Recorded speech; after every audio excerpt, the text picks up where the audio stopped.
Morning, everyone. It's almost afternoon. It's like 10 a.m. But hi. Welcome back, everyone. Ooh. Yeah, it was a week. It was a week of AGDQ.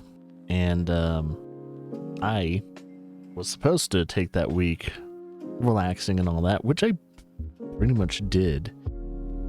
But I decided stupidly to platinum 2 games while watching AGDQ. The first game was God of War Ragnarok. Did that in like one sitting. All I had was pretty much the collectibles, which took me like probably about a quarter of the day or something like that, so that wasn't too bad. The game afterwards, though, that was Death Stranding. I've already platinumed Death Stranding. But how do you platinum a game twice? Well, when there's a PS5 version of the game, and it's also called the Director's Cut, you can platinum it again. But hence, Director's Cut. There's more things you have to do in order to platinum it. So, it took me practically the whole week up till Friday to platinum that game. And I mean 12-hour periods almost a day trying to platinum Death Stranding. Oh, no, never again. I don't care if there's another version that will come out for Death Stranding. Never doing that again. That I don't recommend platinuming Death Stranding unless you love every aspect of that game, which there is a good amount of what I love about Death Stranding. But man, the tediousness and the amount of time that you have to like do things in order to platinum Death Stranding is beyond repair. You just can't justify it. It's like, it is the epitome of what you would call grind. So if you don't like the grind of video games, just in general, you're not gonna like platinuming Death Stranding because and one of the porters, the veteran porter, he is such a pain in the butt to get on the grid and to have him join the bridges, and it's like, this is awful. I hate it. So yeah, instead of doing what I was gonna plan to do, art, throughout that whole entire week while listening to AGDQ and watching AGDQ and all that, I did something else. So I didn't get any artwork done, but I at least have 2 more platinums on my list. I platinumed 2 more games. One of them I can boast about, but I think a couple 100,000 other people can boast about, because platinuming God of War, depending on your difficulty of where you're playing at and everything like that, can be a breeze. But yeah, it's not a very rare platinum. It's actually one of the very least rare platinums now. If you look at the percentage of how many people have platinum Ragnarok, it's at least in the just over 10% and all that. So 10% out of a couple million people, that's a lot of freaking people that platinum the game. It's a lot of people. Whew. So yeah.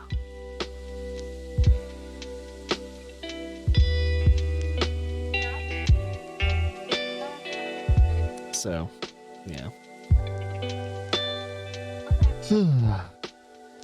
Yeah, I'm just gonna relax today, get the stream up and going, get everyone back into the groove of streaming. We had a little connection issue when it came to the stream. I noticed that by the Twitch chat. I guess we lost connection on Twitch, but not on YouTube. YouTube doesn't. They never lose connection. That's the one thing that's good about YouTube's side, is that you never lose connection on them, because they care. But Twitch, I have to do the whole If for some reason OBS loses connection with Twitch, I have a little safeguard that reconnects me every 5-10 seconds if I do lose connection. So if you ever see a stream twice on the archives, it's because of that, especially if it's only like 5 minutes.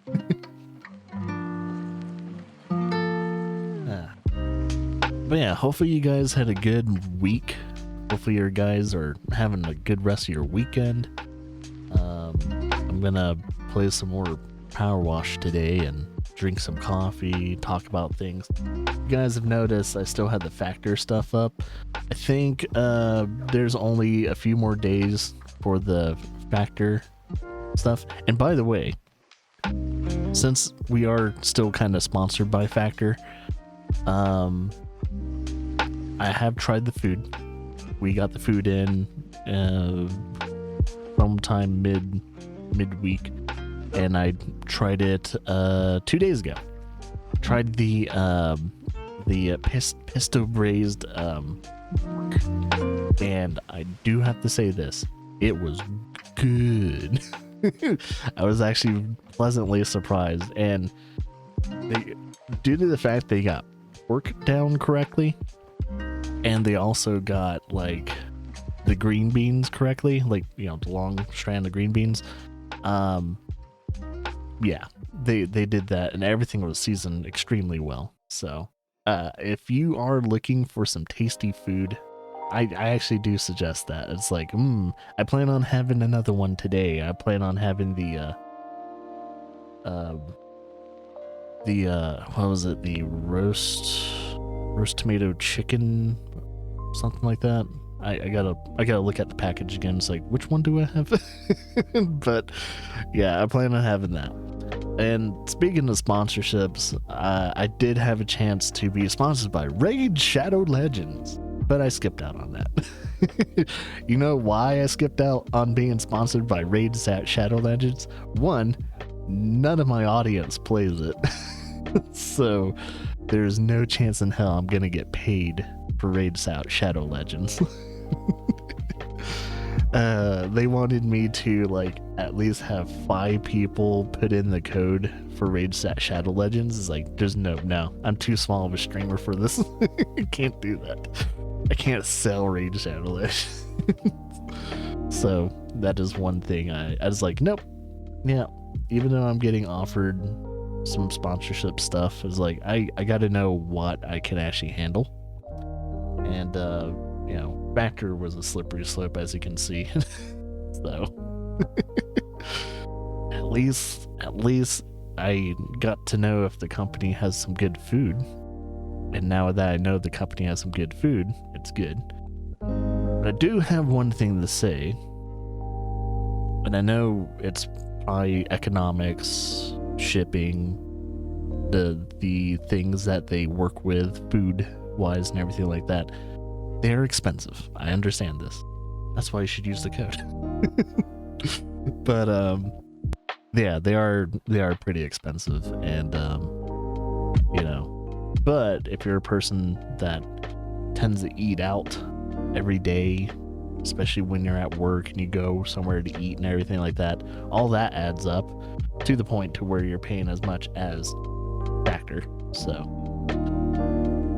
you know, if you're tired of eating fast food, go get yourself some Factor. But yeah, I think this is either this or Tuesday is the last day to use the code, and then I'm scrubbing all this, scrubbing all that out.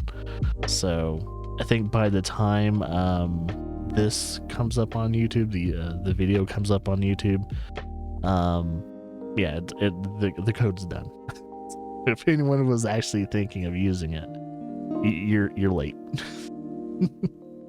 But I do have to say, man, the food's good. So I don't know, if for some reason we're in a better shape channel wise and we can actually like provide more subscriptions to Factor one day in the future, I'll gladly pick up their sponsorship again. They're pretty good food, man. I was very surprised, because usually if you ever get pork, and especially if, you know, it's pre-cooked pork, tends to be dry, tends to be a little tough, tends to be too lean. But man, that pork was juicy. It was tasty. It was well seasoned. That pesto was good. I think it was the pesto that won me over. It's like, hey, they actually knew how to make a real pesto. If people that know how to make really good pesto, it's like, oh, it's good stuff.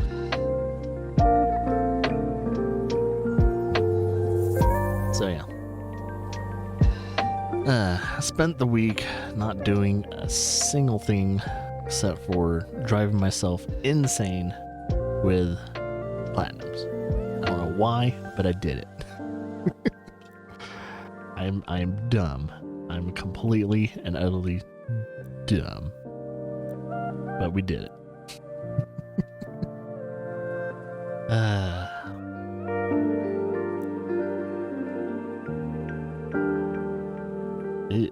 hate it. I hate that it scrolls so fast.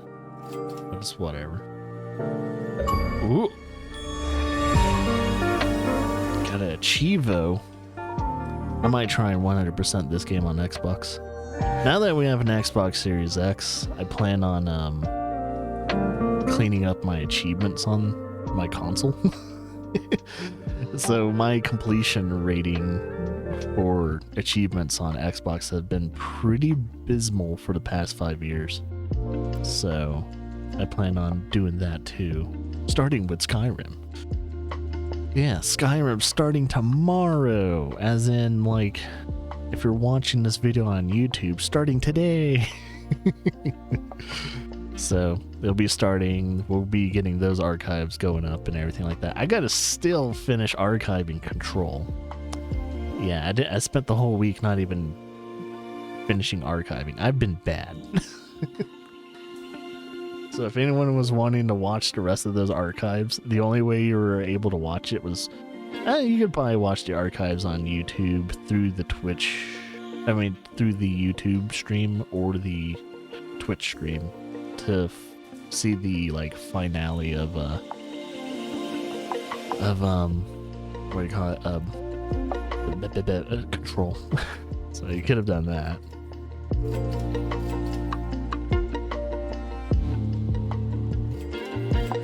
There we go. I plan on buying everything in this game. Thank goodness I don't have to use real money. They could have easily done that. They could have had some weird microtransactions in this game. And I could see people kind of diving into some microtransactions and PowerWash Simulator. But thank goodness they're an indie development company, and they know that having stuff like that in your game could kill your game. So there is that, and I think PowerWash Simulator, the devs of PowerWash Simulator on not screwing that up. Okay. So we're gonna clean a shoe house. I forgot, I need to remember all the buttons. Okay, got that. Got that. Is it just I think it's just the shoe house. I'm gonna kind of scan around. I think it is.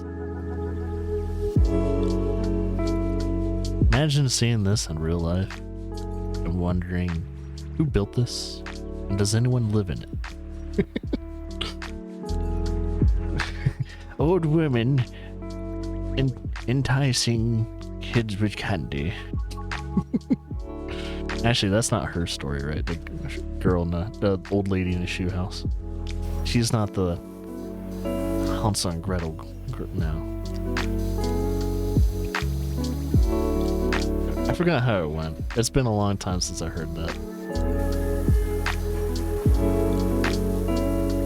Yeah, I don't remember the thing. Trying to remember how to crouch.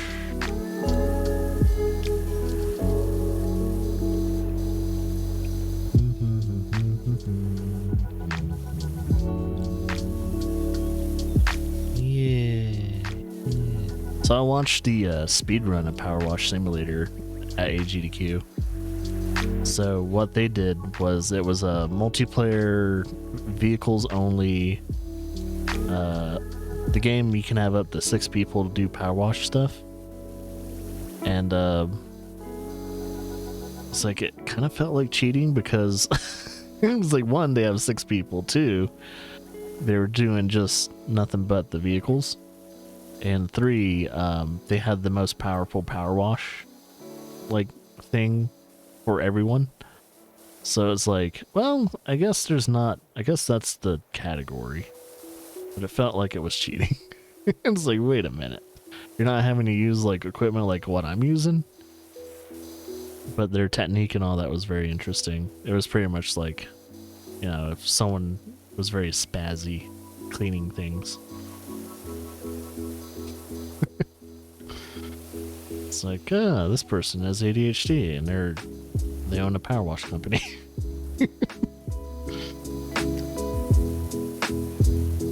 Wait, this banister needs to get cleaned. There we go.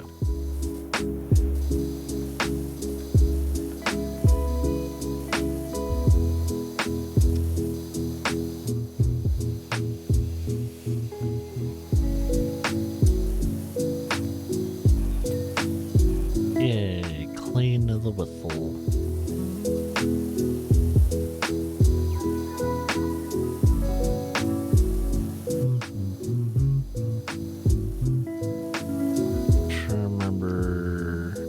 Frame is still dirty. I think it's the top of the frame that needs to get cleaned, and I can't really reach it.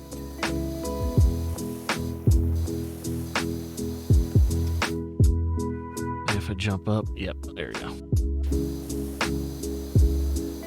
Door frame's still dirty one. Oh, there's still another peg. There we go. Door frame.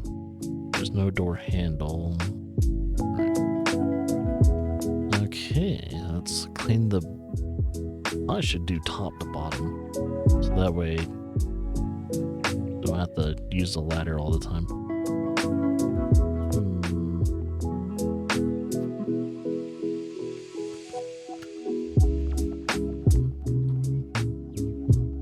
Oh yeah, I'm gonna have to use this now. I also need to go into my options real quickly and see if I can increase my turning speed a bit, because it's very controller cursor, no controller sensitivity. So like the up and down motion of the controller sensitivity is good. It's just the turning. I don't know. Maybe I could just deal with it. It's just really, it's this slow. And it kind of bothers me at times. But you know what? We'll deal with it.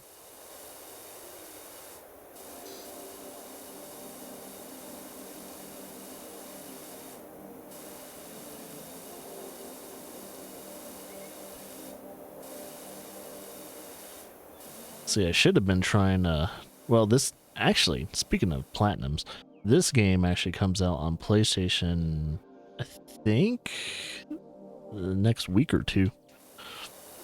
So actually, this game hasn't been out on PlayStation. So if there's any game I would recommend platinuming, probably this game. And it won't, drive you nuts like, what do you call it? Freaking,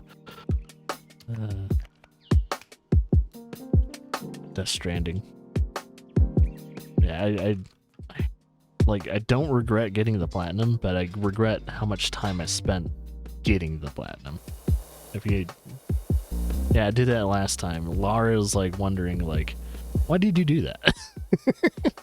You know what it did to you last time. And it's like, I guess this is just me. This sums up how I tackle things. Can't help myself. It's like, God, this is what I married.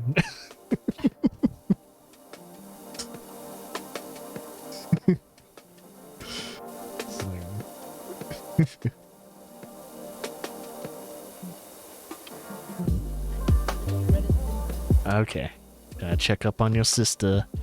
Yep, she finally had her baby. Yeah, it was pretty strange to not, have such a big delay. Is that common? Yeah, to be so late. Not necessarily. I don't know. It's hard to say what's most common. Yeah, that's true. Either early or late. Yeah. So yeah, I guess yeah, But- when you're having a baby, it's either early or late because they can't really predict the actual date. Because her first one was early. Her second one was late. Yeah. So we'll find out if ours is gonna be early or it's gonna be late. You're gonna think she's gonna be early? All right.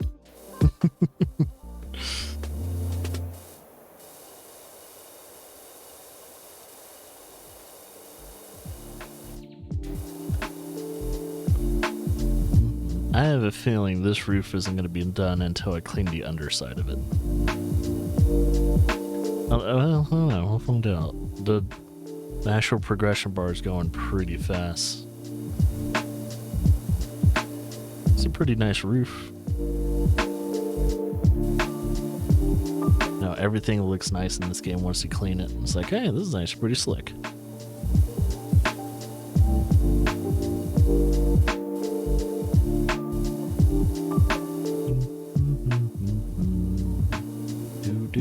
Ooh, hey, never mind. I don't have to clean the other side of it. It's fantastic.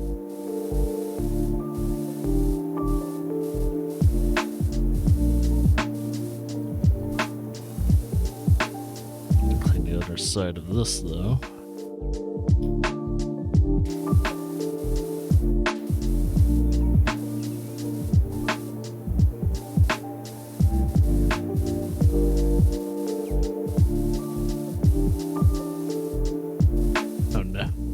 Gonna get me to the edge and I'm gonna fall. Let's see if I can. Okay, good. That's clean. I don't have to worry about the chimney. Okay, well, since there's no fall damage. Okay, so if I want to clean topside, grab like that.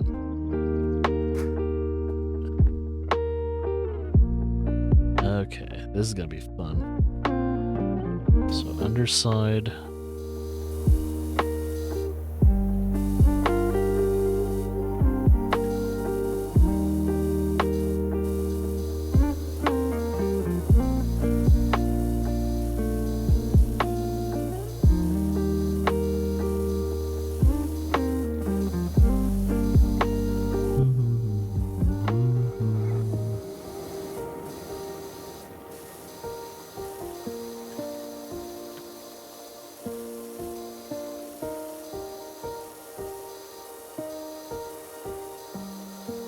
Go.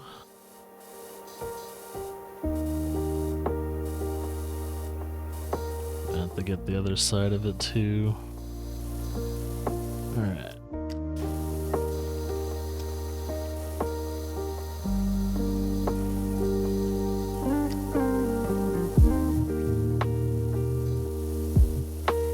I'm so close to it that I'm getting like that amount.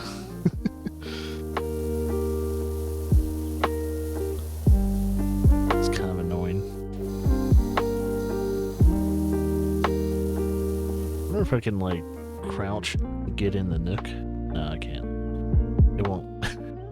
It won't let me.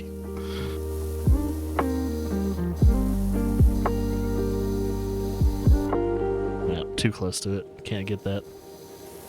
I have to get it from another angle. I have the short nozzle, I think, right? Yeah, short extension.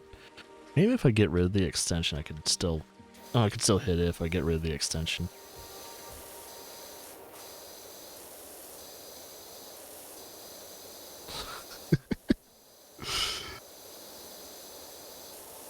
Get rid of the extension so that way you don't have to worry about it.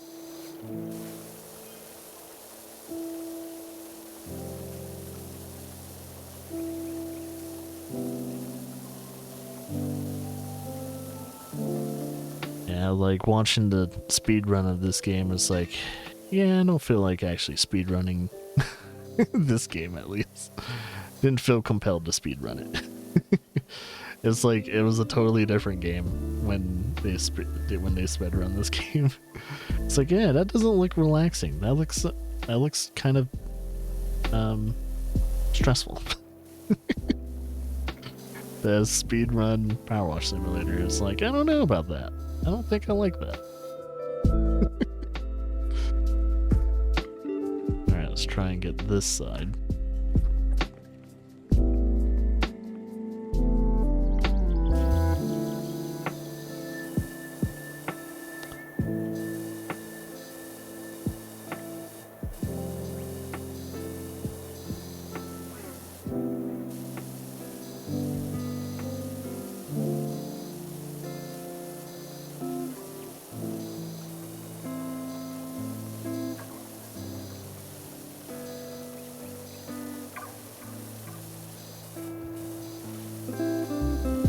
I think a lot of people were disappointed in this HGDQ though. You can almost kind of tell by the numbers. It's like the view numbers and all that were good this HGDQ. But I think it was the earnings, like for the charity. We didn't pass 3 million this year for HGDQ.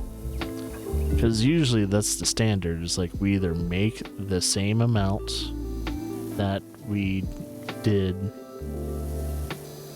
the year prior, or we go, you know, we usually break the record. And this year we didn't do that. We were kind of off by, it was about 400,000 just to break, what was it, 3 million. So yeah, sadly, I think it was because they didn't have the crowd anymore.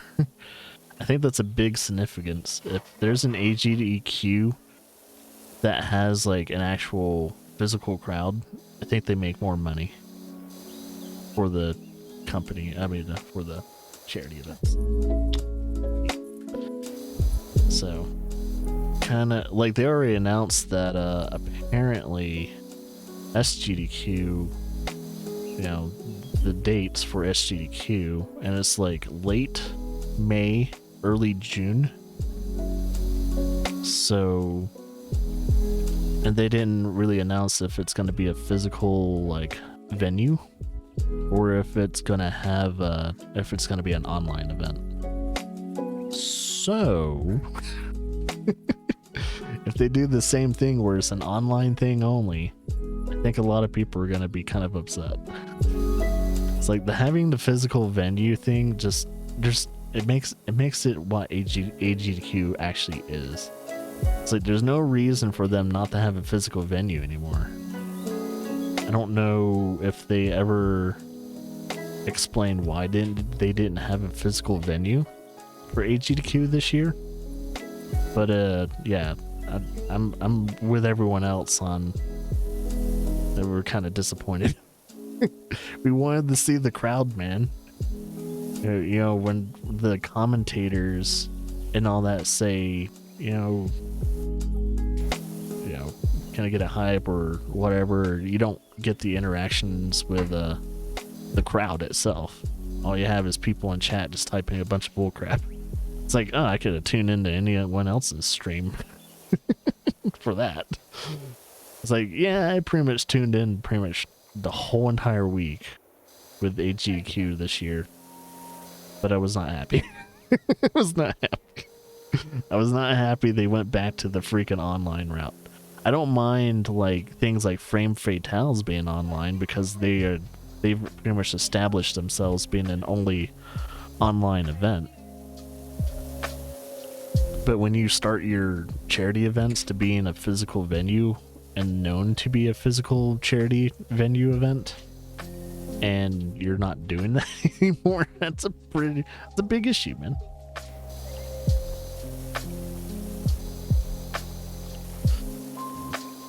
I don't know. Maybe I'm being too harsh on them. But, you know, we got standards. We got, what do you call it? We got expectations when it comes to AGDQ. Ooh, hey, there you go. Ooh, hey, there you go. I guess that cleaned the whole entire shelf. Alright.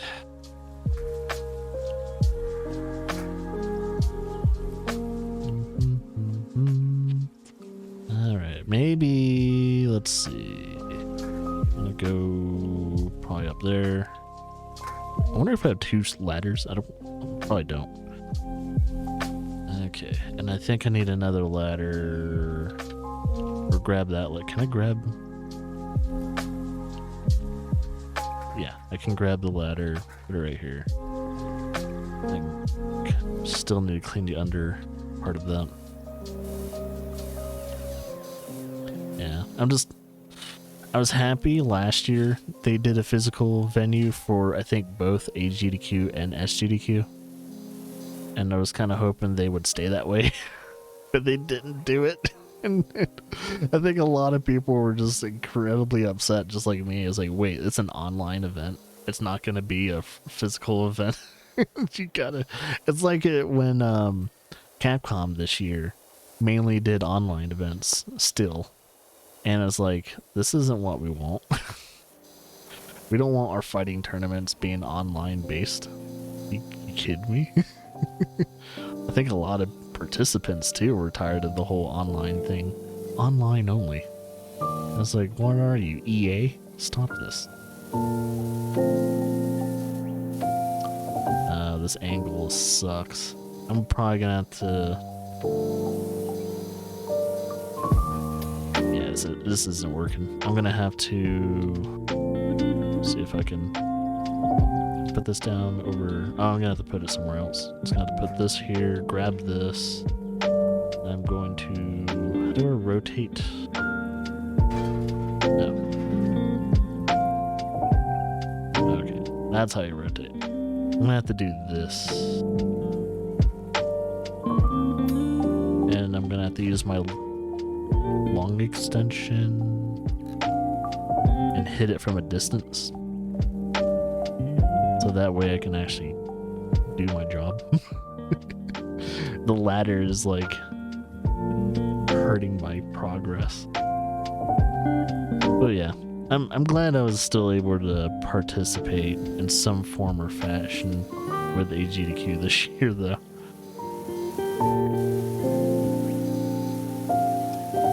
It's like, yeah, I'm not one of the speedrunners or anything like that, but it's still good to see them kind of do their thing. But man, they gotta tone down on some of the other stuff, though. I'm not gonna say what they need to tone down with, but they need to tone down with some things. It's like, hey, can you guys, like, you know, talk about more of the charity that you talk about instead of other agendas? That'd be nice. And that's where I'll cut that off. Just saying. That's all I'm saying. It would be nice not to have other agendas during the actual, like, speedrunning event, charity event. You know, it should focus on the speedrunning / charity and not, you know, other things. It's like, it's good that you talk about that stuff, but at the same time, can we keep it about the charity? in the speedrunning. Oh, I can't do this. Oh, no, I can't. Sweet. It's not really helping. Well, dang it. Okay, that doesn't help. Just gonna put that over there for now.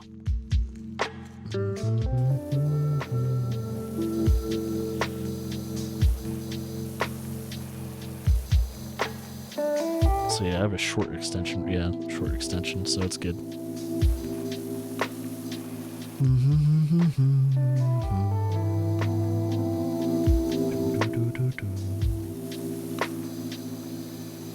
I don't know if any of you guys have watched AGDQ while I was gone, but I'm trying to figure out what was my favorite speedrun. I think it was PowerWash. Out of all the games they sped run this year, it was a kind of a... Oh, you know what? No, my favorite block of every time is always usually like Awful Block. So no, it wasn't PowerWash Simulator. That was my favorite block. It's Awful Block, as always. I love seeing like really bad games like speedrun. It's just nice. And you you're not watching a whole playthrough on a game that's like god awful. You're seeing it done really quickly. So that's always the thing to like be able to enjoy and not suffer through.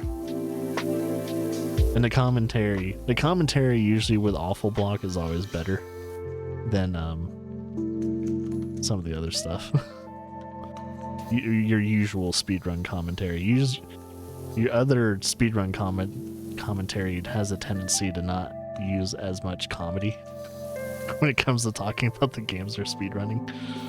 So I appreciate the people that play these awful games just jabbing at the game they chose to speedrun. Can't get that. I guess it's alright.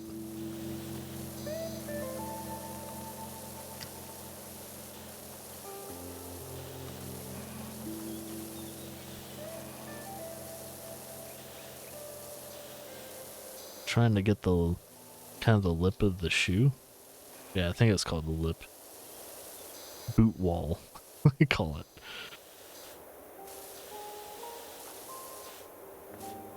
Don't forget the shoestrings.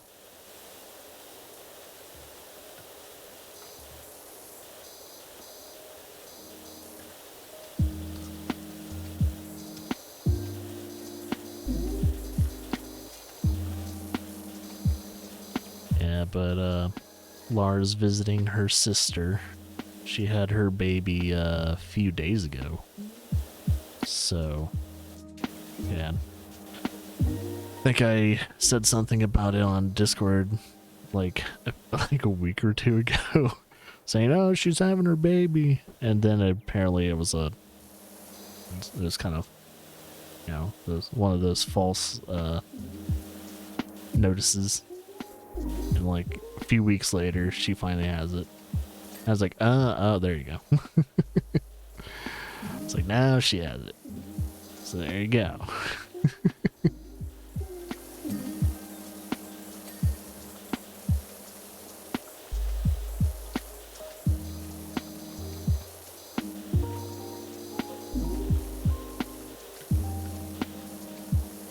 I have to hit this at like almost every weird angle to get it going.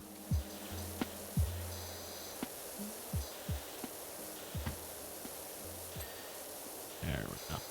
Trying to get those shoestrings so that way I can just focus on the outside walls later.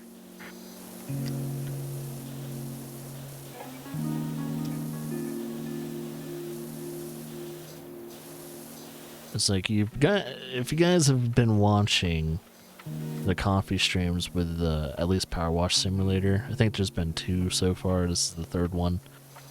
Oh, this might be the 2nd one. I don't know. But you're starting to realize that this is starting to get a little bit more complicated when it comes to tackling certain cleaning projects. Of the, you know, the angles and the, you know, they made it to the point to where everything you've learned from one job implies learning to the next job and builds upon that. So you got that. So they're trying to teach you how to clean more efficiently. Except I like to go at my own pace. Crap. Dang it. No, I could probably hit that at a different angle though. Hey, there we go.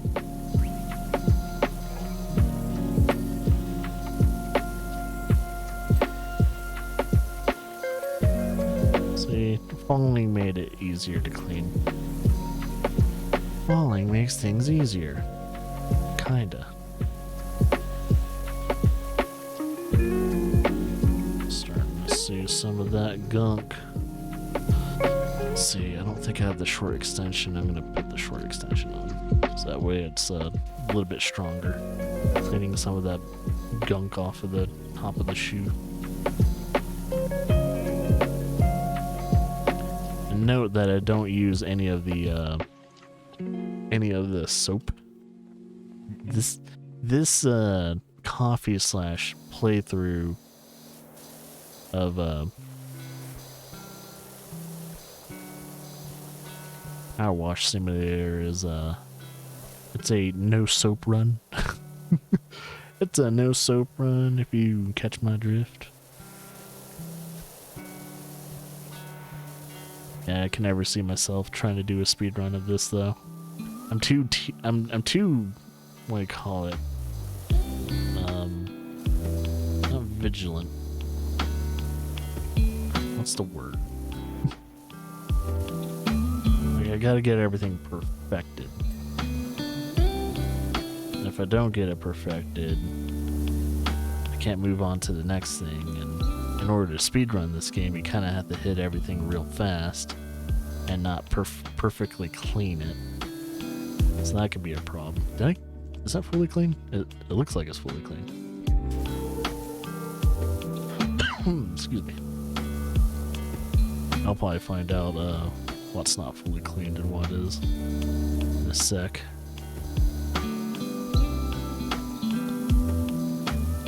Okay, I probably want to hit the rest of this at a different angle now. I will clean the top of that flower pot thing from this angle, so that way I don't have to worry about getting up top of here again. Okay, guess I need to move this somewhere else. Oop, wait, that worked? I saw... It kind of works. Yeah, it works. Alright, now I need to clean the walls. Yeah. So... long extension. I can clean pretty much most of it from this angle, except for the freaking ladders in the way. Oh, I didn't clean that window apparently.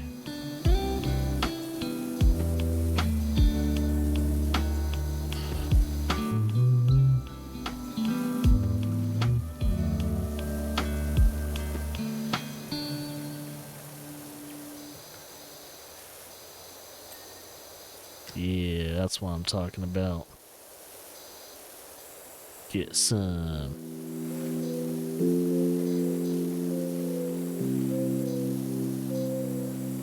Yeah, I think in order to clean that, I'm gonna have to get up on the ladder,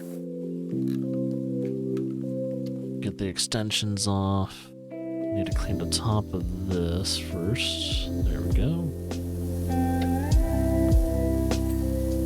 That.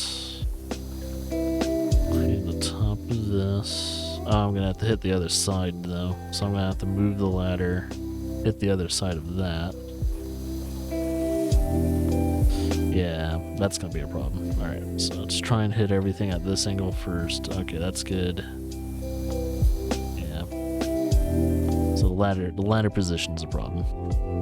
Let's move that over here. Make sure I got everything in that angle.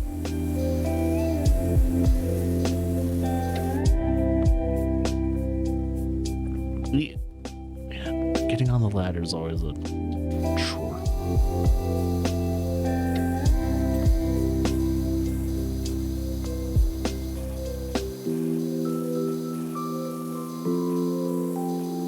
Trying to... There we go. I think that's perfectly clean now. Clean the top of that. There we go. Perfecto. Adamundo. Put you right there for now. Until I need you. Okay.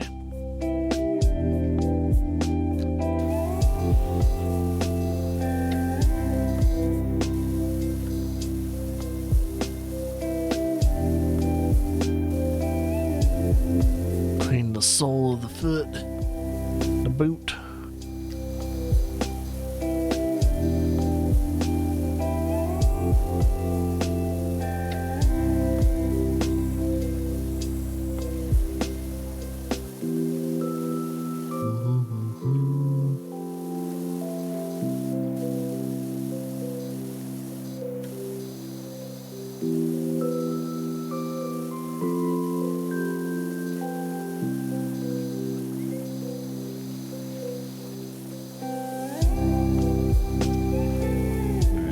going section by section now.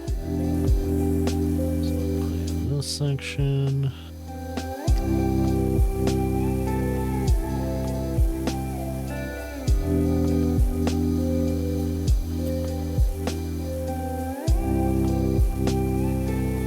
Clean this part of the wall. That wall's clean.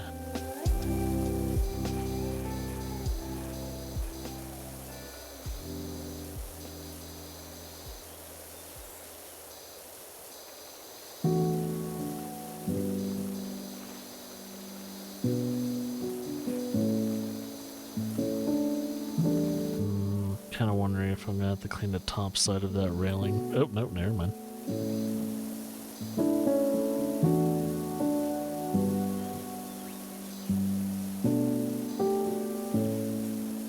And clean.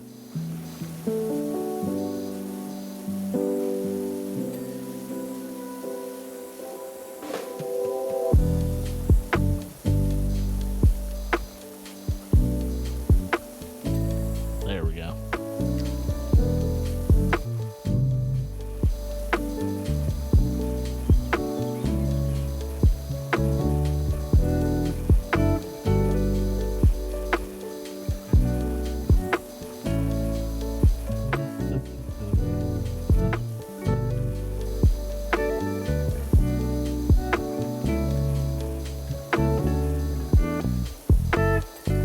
There we go.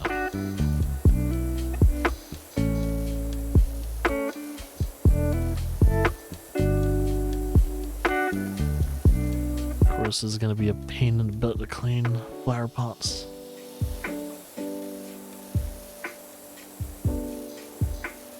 How's it not clean?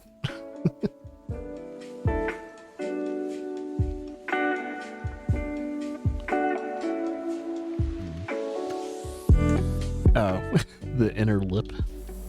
Really?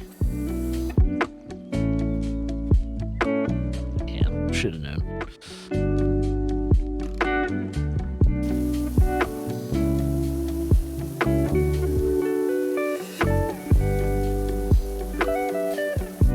Ding.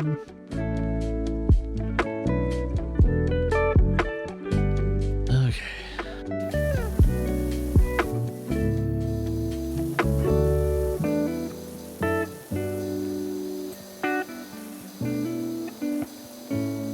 Oh yeah, I guess another thing I could talk about when it comes to AGDQ is I think one of the last founders of AGDQ, one of the original head honchos of the charity organization, speedrunning organization, retired from the event. Like I guess they're moving on to do other things now. So I was like, I think he was one of the last ones. He was like everyone that originally created AGDQ has gone now. So prepare to possibly see AGDQ change quite a bit. Like they've been changing every year here and there, slightly on and off, on and off. Watch, they're gonna make it to where it's just a permanently an online event. No more like big venues, hotel venues.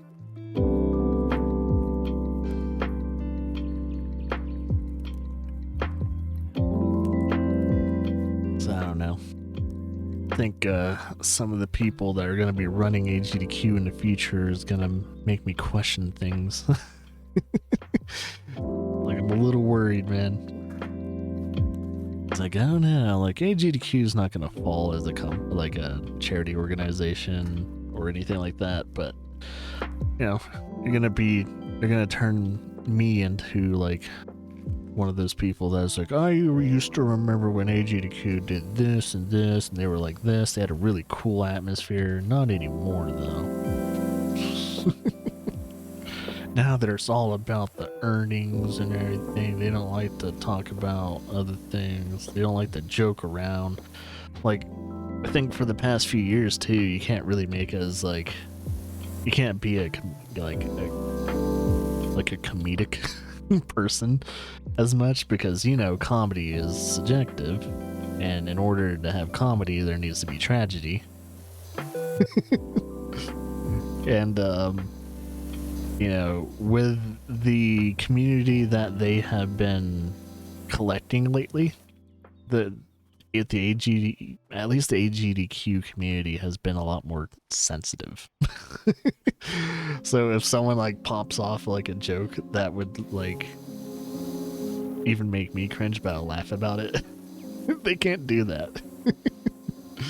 So they're like forced to like be as like, I don't know, topic friendly as they can, and it's kind of sad to see that. It's like, oh, they can't be, you know, joking about it. And if anyone made like a joke during AGDQ that was like funny, but at the same time like, oof, you probably won't see them running for AGDQ ever again. And I was like, but I like that guy. I like the guy that made the questionable joke. I'm a fan of comedy, you know. I think everyone that is at least sane in the brain is a pretty big fan of comedy. But AGDQ is one of those is where they try and make it as kid friendly and family friendly as possible. That's not how they started.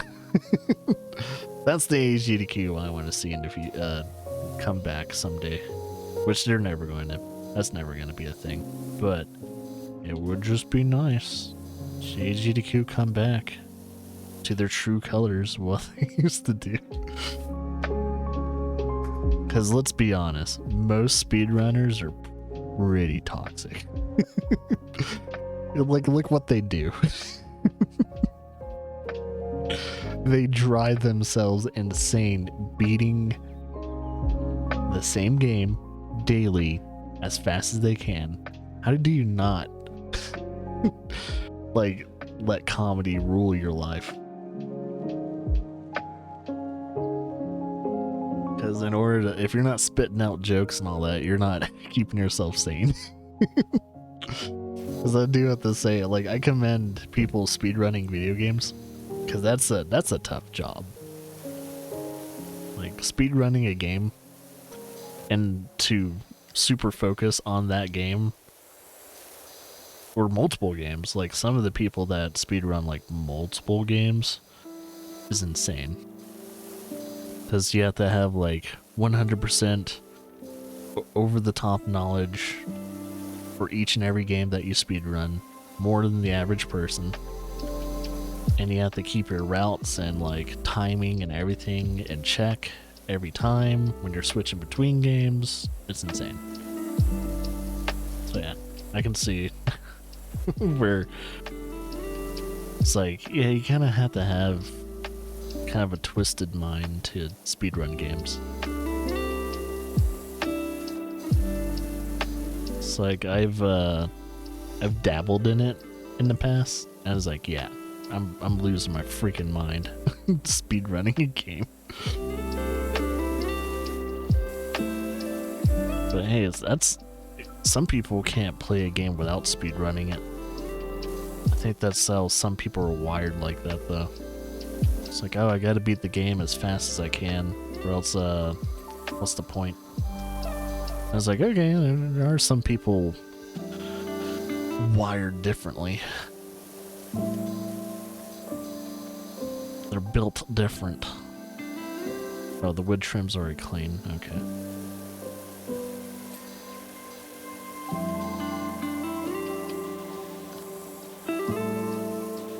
Think the shoe, okay, the shoe rim, okay, they're clean now. And oh, that's clean too. Cool.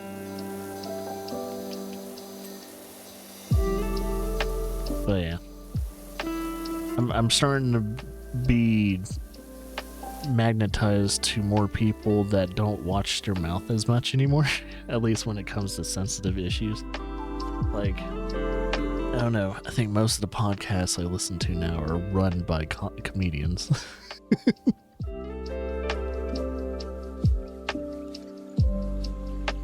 Yeah, because you got the big one, that's Joe Rogan, that's his podcast and all that, but it's like a 50, you know, it's a toss-up coin when you, depending on what episode you're listening to on that one. But then you got pure comedy podcasts like Tom Segura and his wife with Your Mom's House. And there's a reason why you'll never see them on Twitch. I'm surprised their podcast is YouTube safe. But yeah, I prefer.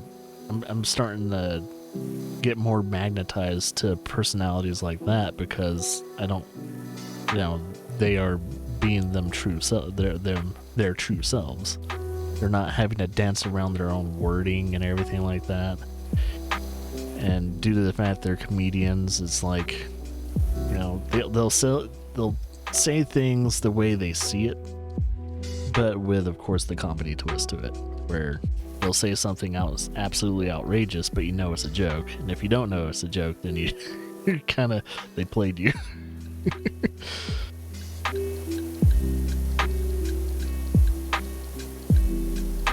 So I kind of appreciate it. It's like I've been appreciating those podcasts a lot more lately. It's like, okay, yeah, there we go. That's my people. People that get other people like antagonized, but not like purposefully.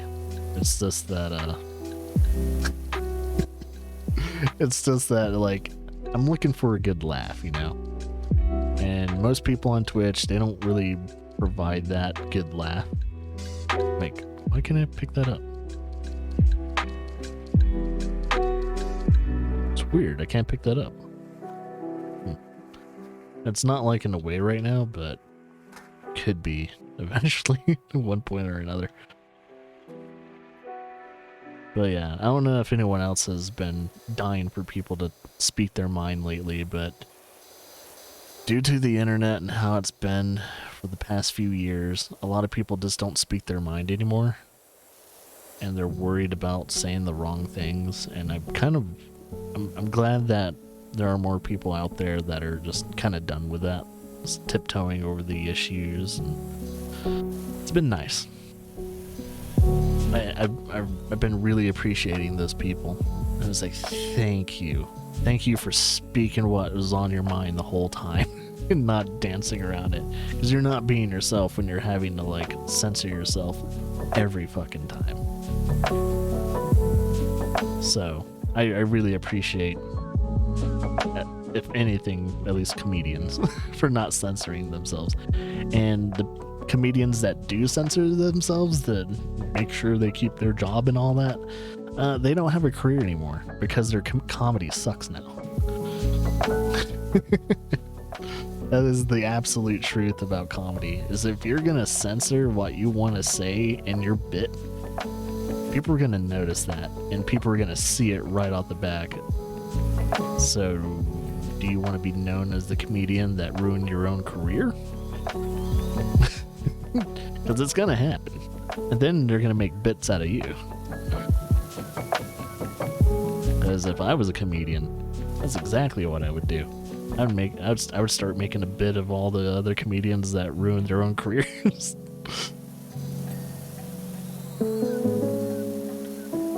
But I can safely say I am not a comedian. I do not have that comedic timing. I don't have the work ethic of a comedian. I can safely say I am not a comedian. It's like I don't know if I have that comedic timing. I choose not to. So if I was a comedian, more people would be laughing and all that during my regular streams. It's not like I spit out a lot of jokes anyway. So that's the thing. It's like, yeah, I don't actually spit out a lot of jokes, so that is a thing. Oh, there's the sole of the shoe, perfectly cleaned.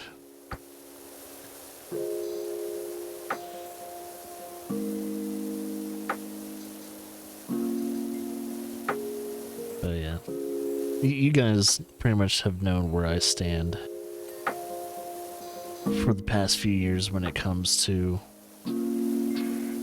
people being censored online and everything like that. It's like, this is ridiculous. YouTube's been doing it to us, and now people on the internet's just getting butthurt about things you would say that would piss other people off. It's like, let people speak their mind. If they're a racist asshole, yeah, then you can censor them. But if they're not being racist, don't censor them.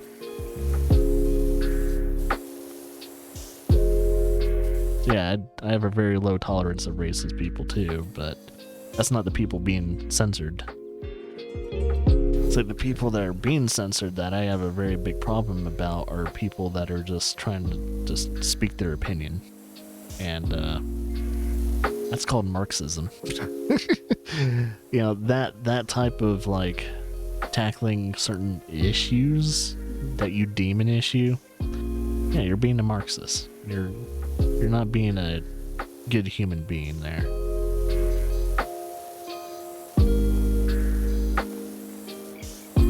There we go.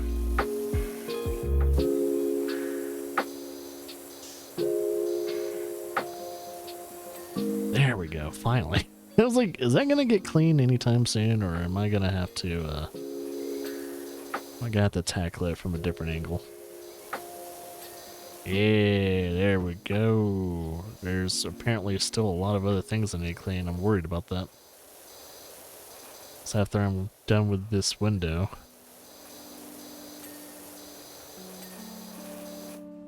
Window box wood trim. Oh my god, there's a wood trim that I still need to clean. This wood trim? No. So this wood trim? No. What wood trim still needs to be cleaned? This wood trim? No. No. This one? No. This one? No. This one? I also need to find the, was it window box? I gotta find the wood trim that I need to clean first. No. No. Wood frame. Where's the wood trim I haven't cleaned? I thought I cleaned every wood trimming. I knew the wood trimming was going to be a problem. Oh, that was this one. Oh, that wasn't that bad. So wait. Window box? What's the window box? Oh, is it these things? Window box, this one, that was clean. I thought I cleaned all the... Oh, this one hasn't been cleaned. It's the, yeah, it's the inner sanctum of the box itself. That's probably the underside. Underside needs to be cleaned. Yep. There we go.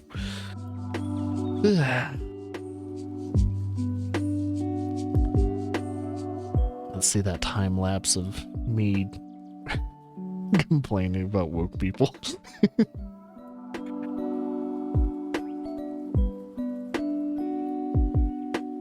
It's like, yeah, you don't see me calling out people that are woke to tell them to be censored. It's like, no, let them speak their thing, but let us speak our thing. Let us normal people speak our minds, please. Thank you.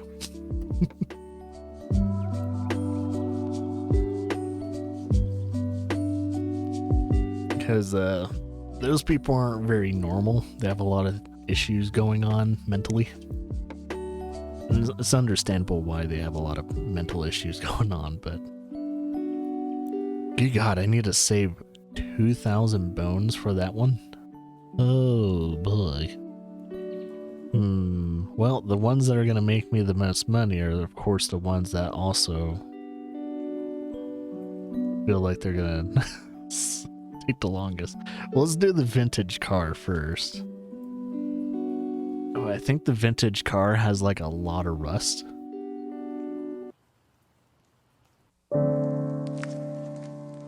Whiskey's getting in trouble. Wash me. Yeah, I bet. Like this job looks easy, but if you ever do this job, you will notice that there's so much rust on the car. That is, it's crazy how much rust there is. It's like, oh, this is gonna be an easy job. No, it's gonna take you a lot longer than you think. So you have to clean all that rust off. It's like, it's dusty, but it's more rusty than anything. And I like how a cat just like climbed over the car recently.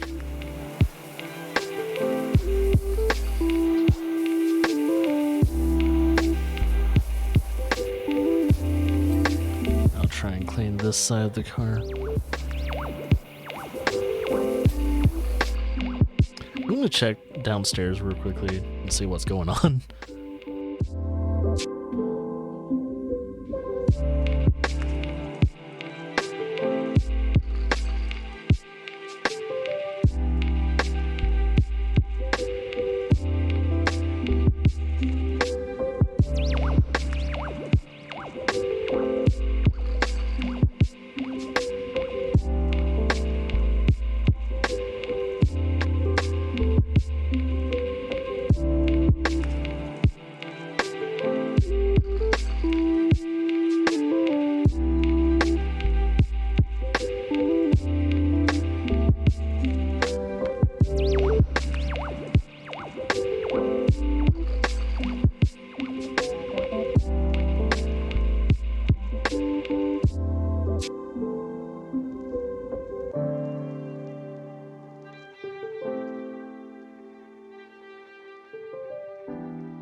I guess the dogs were going at it.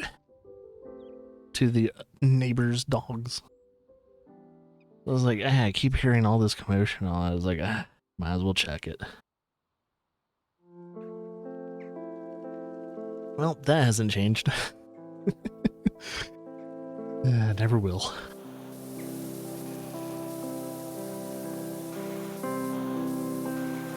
Oh no. Cleaning this rust is going to be a lot harder than I think it is. It's going to be fun. Yeah, I think I just try and get all the dust off first and dirt. Or mostly just dust. I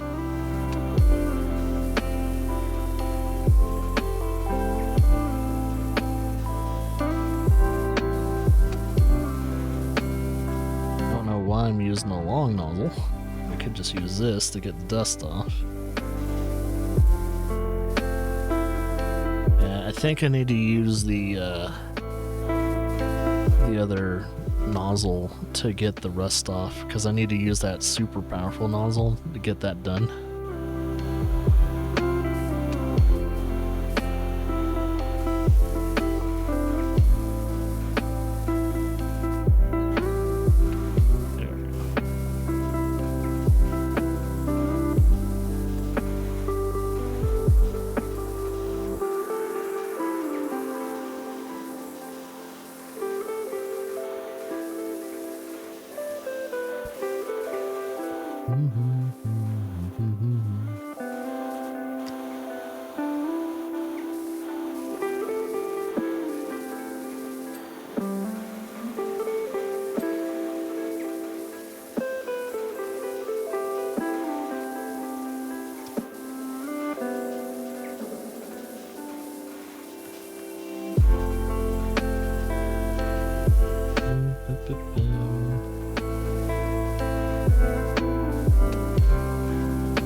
This car mostly has rust, man.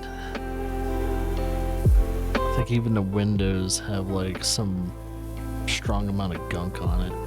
It's weird that I can't 100% clean it.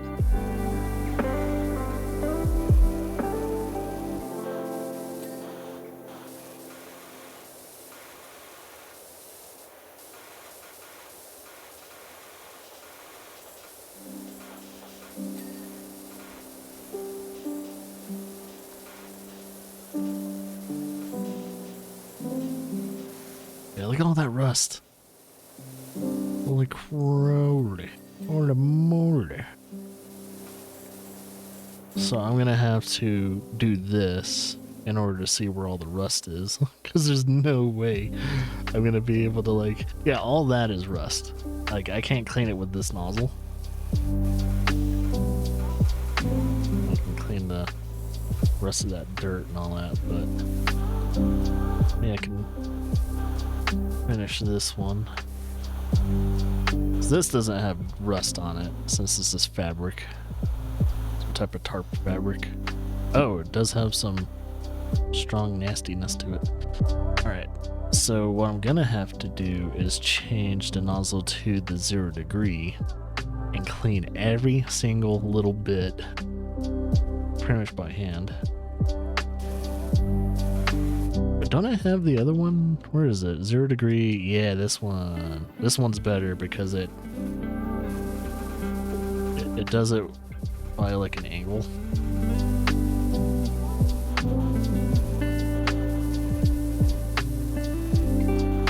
It kind of like spirals.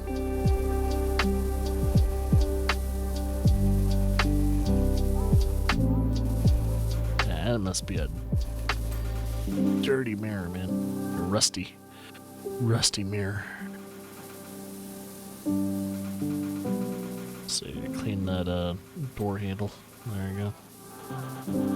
So, wonder how strong the water is to clean off like rust like that, because that's got to be insane.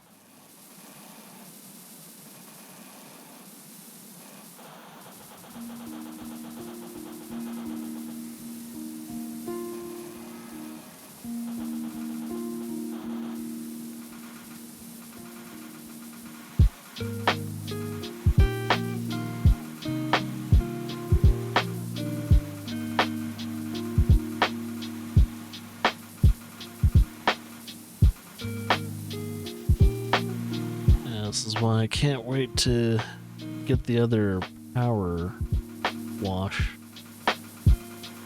so I can ooh, there we go. Ding 2 things at once. It's pretty good. There's another one that dinged.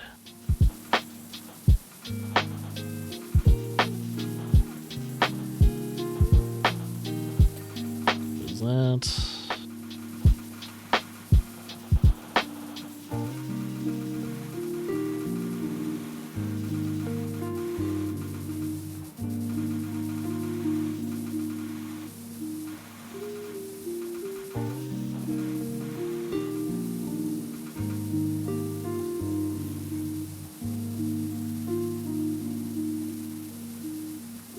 So shiny. A little too shiny, it hurts.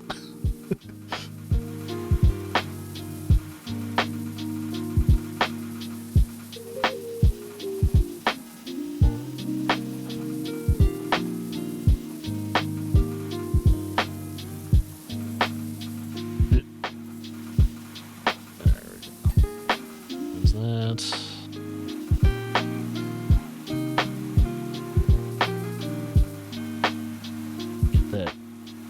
Is that the air intake? That older cars. Actually, I think it's supposed to be like a heat exhaust port.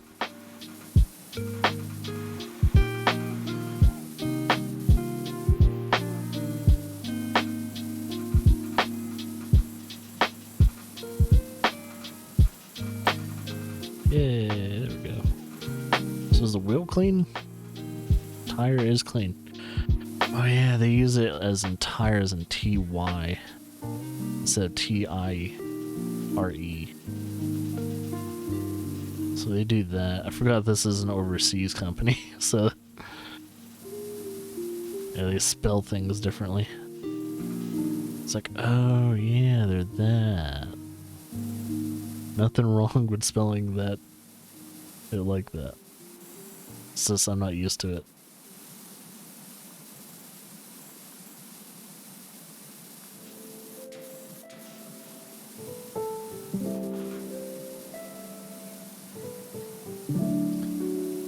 There we go.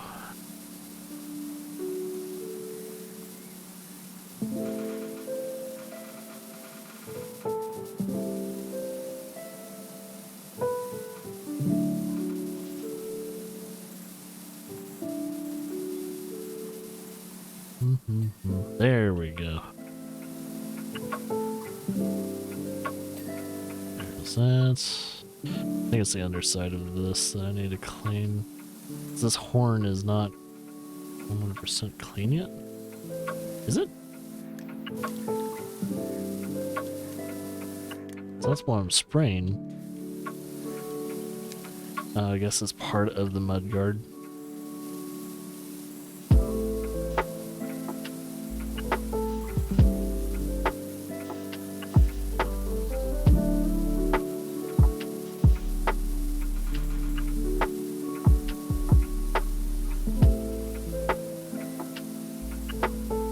Yeah, I forgot how much of a pain in the butt it is to clean this car. Let's clean the tire rim, the hubcap.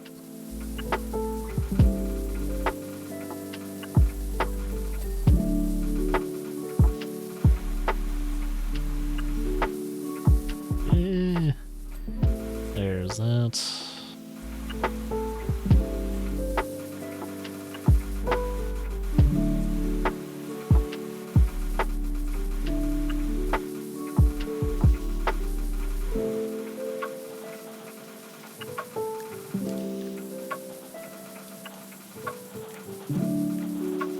Yeah, if you're restoring a old vintage car, you would not do it with a power wash though. Hence the reason why it's taken so long. It's like, yeah, you're not supposed to restore a classic vintage car like this in this style format. Like, yeah, you don't restore it like that. Alright, I'm going. There we go. God, that horn was gonna get to me if I didn't clean it in time. It's like, what?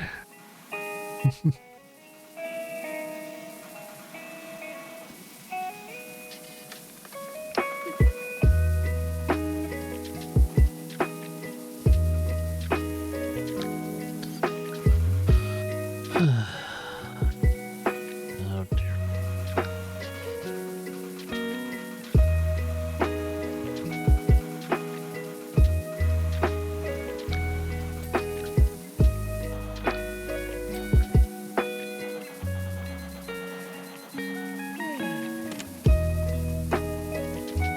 Man, the dogs are just at it today, man. Thank goodness I'm not the only one in the house right now. It's like, man, they tend to do that more often when I stream. They hardly ever did it during this whole entire week when I wasn't streaming. It's very weird how that's the case. It's like, it's like the dogs are trying to tell me to stream less. Less often. It's like, hey Vince, how about you not stream? So we don't drive you absolutely garbo nuts.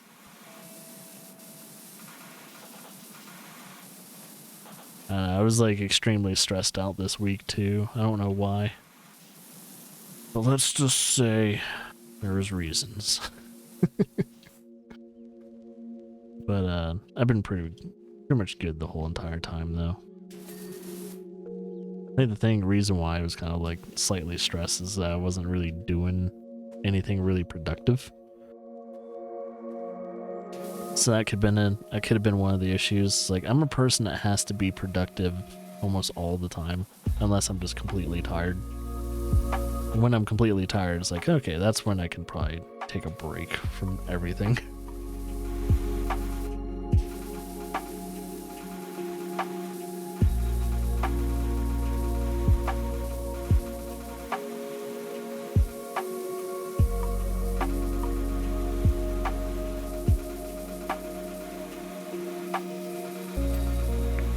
That.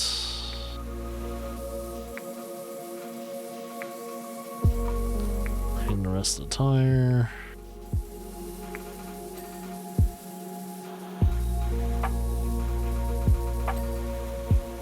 There's that.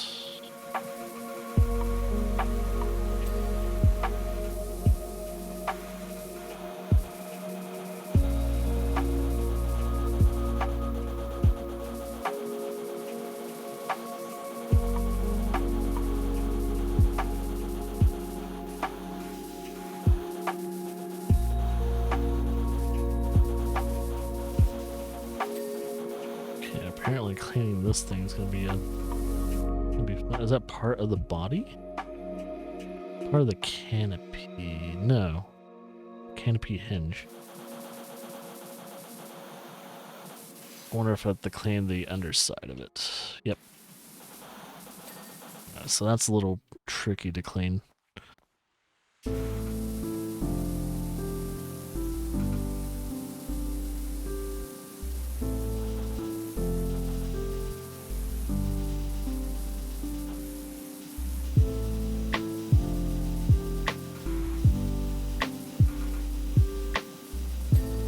Sweet.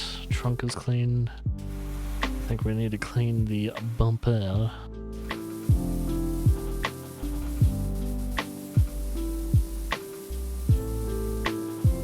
Looks like I need to clean the underside of the bumper too, though. Or the trunk. I played for an hour and 30 minutes. Time to take a break. But it's the morning stream. It pretty much is a break. Whole stream is a break. I'm not working hard on some goal. We are good.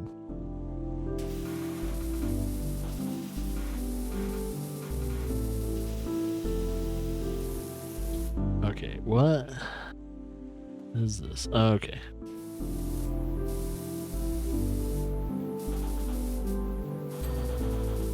I was like, yeah, that was gonna bother me if I didn't clean that.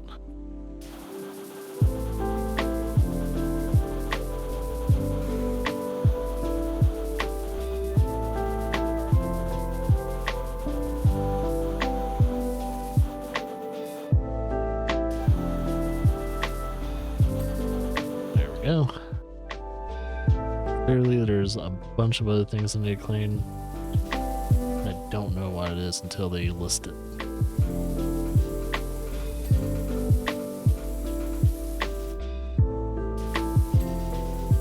Tires clean. What is still?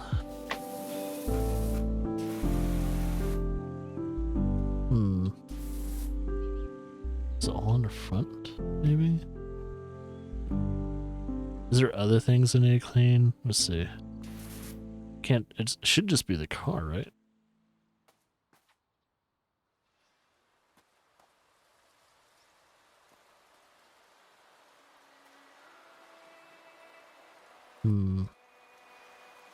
I'm looking.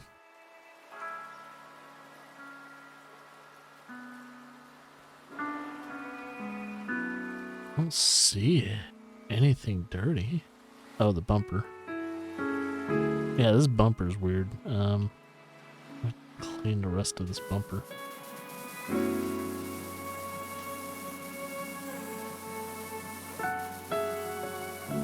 I don't see anything else dirty when it comes to the bumper. Oh, okay, there we go. There's a door handle that needs to be cleaned. Probably this one. Or maybe not. Bonnet. No, I'm not looking at bonnet. I'm looking at this. Okay, there it is. There's a headlight. That's this one. And a strap. Strap. Oh, like one of these. I think. Yeah, okay. It must be the inside of the strap itself. Ah, there we go. It's like, what strap is there?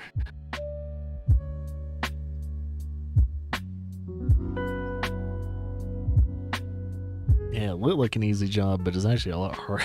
It takes a lot longer than I think it is.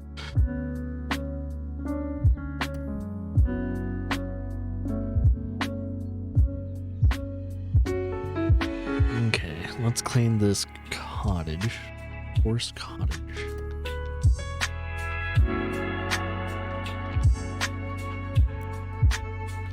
Okay, this one looks a little bit more complicated. I'm gonna try and clean it from the roof down. change my nozzle real quickly. Wonder if this has like a bunch of weird things that you can't easily clean with Let me get up. Okay, I can get up on the roof like this. It's gonna be fun. Alright, let's clean it from the top down. Alright, it doesn't seem like there's any crazy things that I'll have to tackle.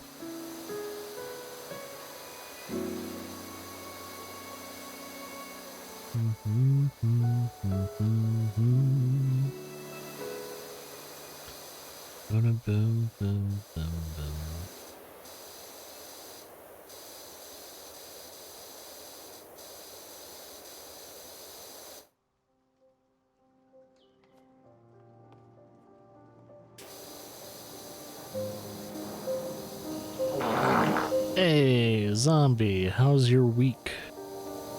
I've been gone the whole entire time.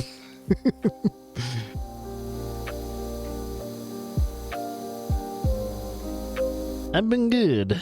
I've did the stupid and tried to platinum Death Stranding again, and I did. And so my week wasn't spent doing art as I planned. No, I was like, oh, you know what? I'm gonna platinum Ragnarok first while watching AGDQ, and then I'm gonna platinum another game, and I should have enough time to do art later on in the week. Guess what? I spent my whole entire week focusing on Death Stranding. I spent my whole freaking week playing that stupid game again. So I didn't get to art. I didn't get to finishing my art projects. So I got 2 platinums this week, which is good. But at the same time, was it worth it? I don't think it was. I think I wasted so much time this week. But it was also supposed to be the week where I don't really focus on anything really, except I did.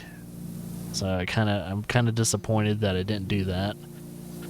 But I'm ready to get back into streaming, so that's what I'm probably gonna do. Oh man, this is a rusty. This is a rusty rooster, huh? Can't say the other thing because it's a little too vulgar. It's vulgar, and I don't think YouTube would agree with what I would say. Alright, I'm gonna have to do this nozzle. Look at all that rust, man. That is insane. This is what the rooster does look like. I think I need to no nozzle it. Yeah, no nozzle, I mean, no extension. Hit it. So yeah, I think my next platinum though is going to be control, since I looked at what trophies I need left, and surprisingly I don't need a lot more. Like, it's probably going to be just a one-sitter to platinum control, since I pretty much have the majority of trophies for that game. So that's my next platinum. I'm also trying to 100% Skyrim again. But I'm also gonna do a playthrough of Skyrim. I'm gonna restart that playthrough. Cause remember when we tried to do the playthrough on the channel, and then my save got corrupted? Well, it's been a bit. And I decided, well, we spent enough time waiting and not playing Skyrim that I'm going to try and do one more attempt on doing a full playthrough of the game. And now that I have an Xbox Series X, we have fresh, no save files that have any potential corrupted, implements and all that. I'm going to start nice and fresh. And if for some reason this playthrough gets corrupted, I guess it's deemed that we'll never have a full playthrough of Skyrim on our stupid channel. So I'm crossing my fingers real hard starting tomorrow that you know, the save file will not get corrupted for Skyrim. So I'm really wanting to do a full playthrough of the game, especially before Bethesda's next projects come out, which the closest one to us is Starfield. But I mainly want to do it before any more information for the next Elder Scrolls comes out. So I'm gonna try and start and maybe even beat Skyrim before and yeah, I'm gonna try and do a majority of Skyrim too, all of its like side missions and stuff like that. I know I'm not gonna be able to 100% do all the content in Skyrim, but I'm gonna try and do the majority of it. So yeah, prepare to see Skyrim on the channel for the next probably 2 months. But I'm also going to be playing some other games. Like, we already know that Monster Hunter Rise is already on the chopping board, starting on the 19th. I think it's 19th or 18th. 19th or 18th. It's one of those. That will be going on. That will probably be the two playthroughs going alongside each other.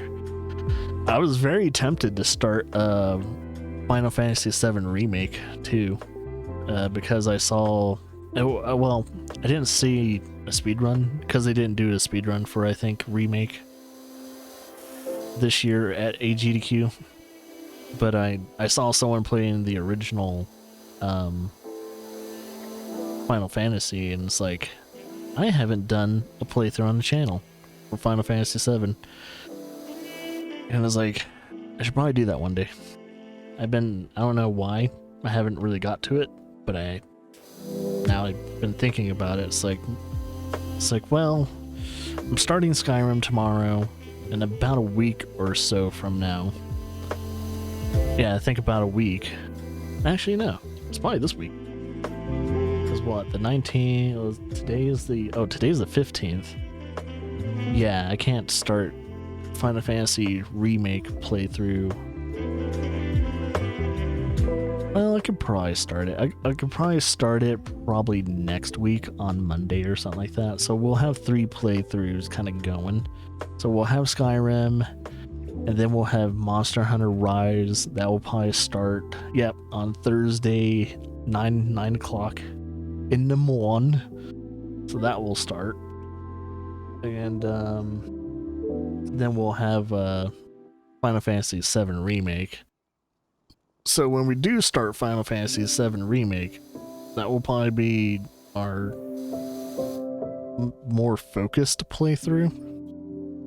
We'll probably put like a small little halt on one of the other games. Probably Skyrim for a little bit. But Skyrim will continue after, we're done focusing on Final Fantasy VII Remake and stuff like that. I still got a couple other playthroughs I need to get through before February comes around the corner, though. I don't think I'll have the time to do it. Now that I started I'm going to be starting 2 other playthroughs this month. Yeah, it's realistically not going to happen. But at least I'm going to do something about it, so. We're going to be busy. At least we're going to try and be busy until the baby is born. And then YouTube and all that will have infinite amount of content pumping out until I come back to streaming. I'm going to be on a maternity leave. It's like, yeah, I'm not the person that has the baby. But there is a thing called maternity leave for husbands. So, I kind of have to do that. It's like, yeah, I gotta make sure, Lara's gonna be in bed for like practically a week. So I gotta get her food, gotta get her water, gotta do all that.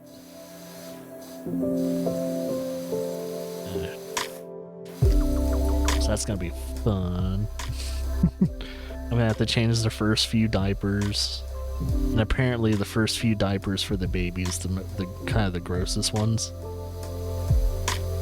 So I get to do that. I gotta do that.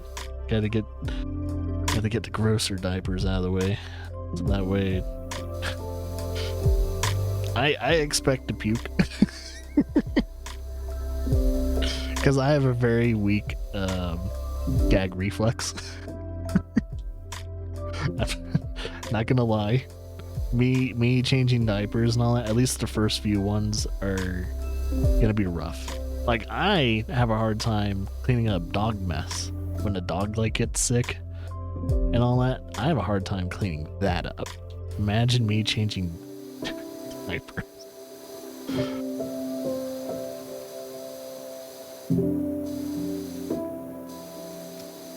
Yeah, a person that has a bad gag reflex having to change diapers is gonna be fun to look and watch. So I think some people have, well, most people on the internet have seen like dads try and change diapers and they're like having an incredibly hard time keeping it down. I'm probably gonna be one of those stupid videos on the internet. It's like, oh, yep, there's Vince. He couldn't handle it. He tried to change the diaper, but he went to the bathroom right away and couldn't handle it. That's probably gonna be me. One of those dads that just couldn't keep it down. It's like, look, I might be tough in real life, but not with the stomach. I have a very weak stomach when it comes to just bodily fluids.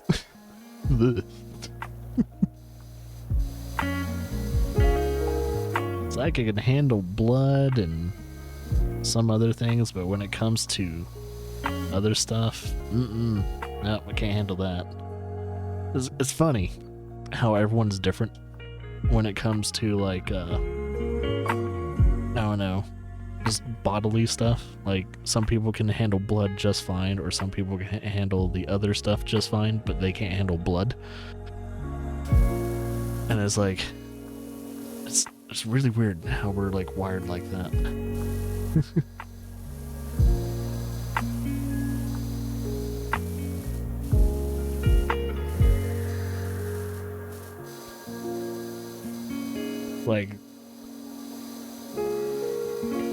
Like Lara can handle that stuff way better than I can, mainly because she helped like practically raised eight of her other siblings. So she knows how to, like, she has a strong stomach for changing diapers and other things, like, vomit. So she's way better at that than me. Like, I'm gonna be the dad that's just like, I can't do it. I can't do it. I can't do it. It's gonna kill me. But I don't think I have a choice in the matter. It's like, nope, I'm gonna have to change diapers. I'm gonna have to clean up spittle. And it's gonna be tough. But you can do it, Vince. You can totally do it.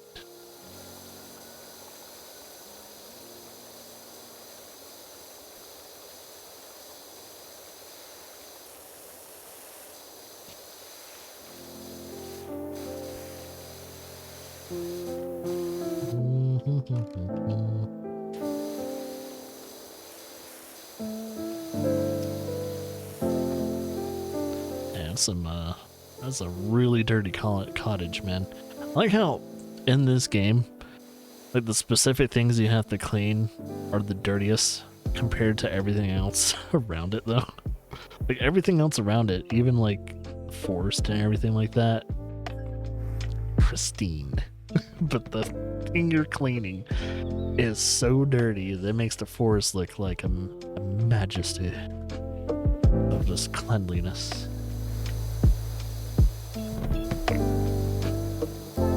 It's like, how do you make a forest look clean? By never maintaining your cottage, apparently.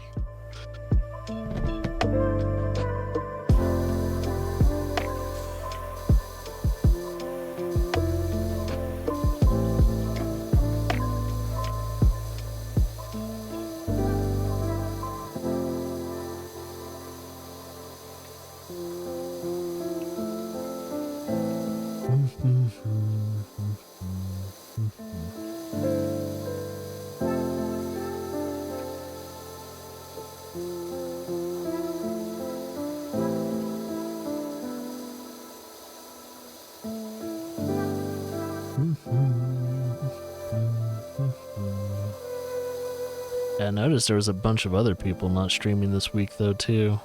Like I think Mega made a comment that was like Twitch is kind of dead because of AGDQ.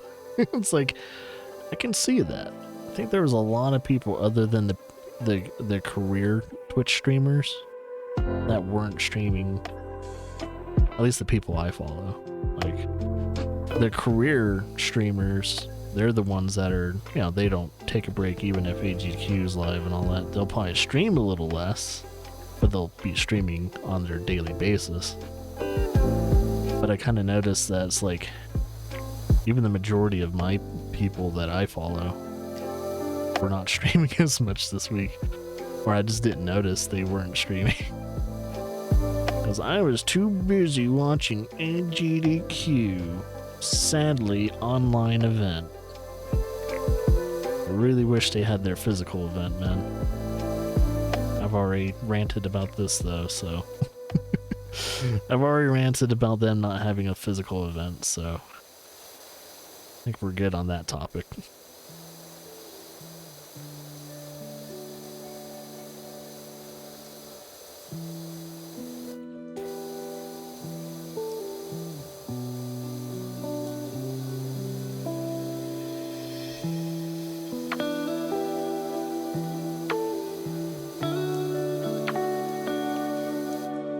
Trying to get the more annoying things out of the way when it comes to this project. So I can like focus on the less annoying things, I guess. Because cleaning a roof, man, that seems like a nightmare in real life. Usually roofs you don't really clean. I guess you do depending. But roofs don't really need to be cleaned until you need to change out their like shingles and all that. If you have a roof that has shingles.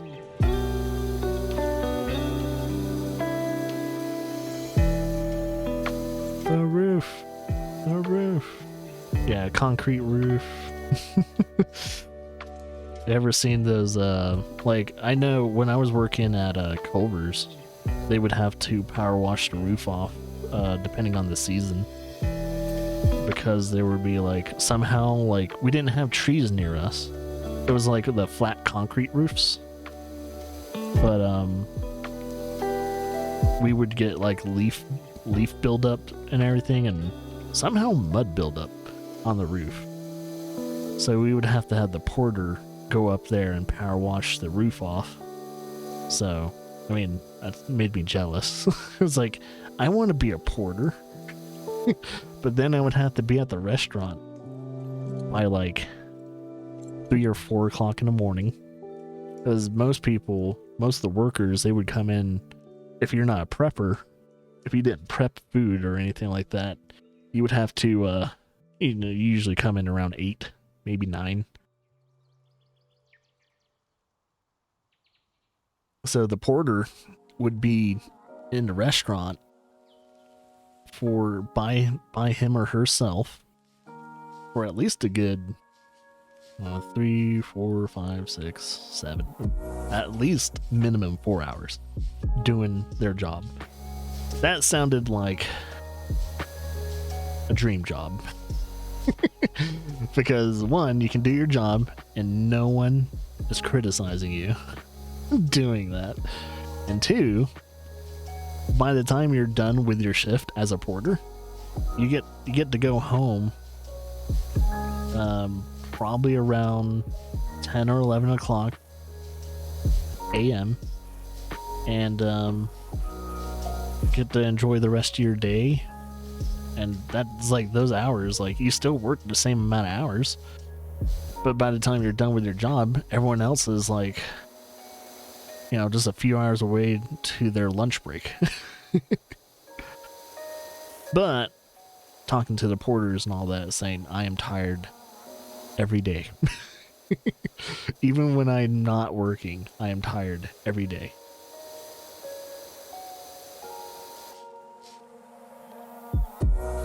Yeah, you have to. Your sleep schedule's kind of wonky, especially as a porter. I think you're probably going to bed around 7, maybe 8 o'clock at the latest. Because if you don't get that sweet 7 to 8 hours, man. Because I think they've done scientific studies that men can go off of less sleep than women, and women have to sleep on average an hour more. At least that's what the study said.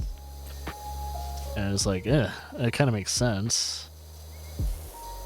Like, biologically, it kind of makes sense that women have to sleep an hour more.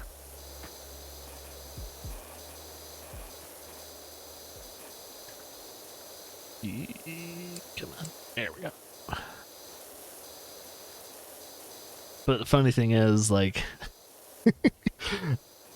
I think Laura and I get the same amount of sleep, though. It's not because we share the same bed or anything like that. It's more to the fact that, like, I tend to stay up at, like, an hour or two later than Laura does because I can't go to sleep right away. But I think we wake up, we don't wake up exactly at the same time unless I'm doing a morning stream, and then I'll wake up pretty much the same time she wakes up. But I'll usually wake up like right when she's done doing her morning thing stuff, and then when she leaves the bedroom is when I get out of the bed and then do my morning stuff. So it's about an hour afterwards, and I was like, all right, time for me to do my thing. I got my hour sleep, hour extra compared to when she would have had to wake up.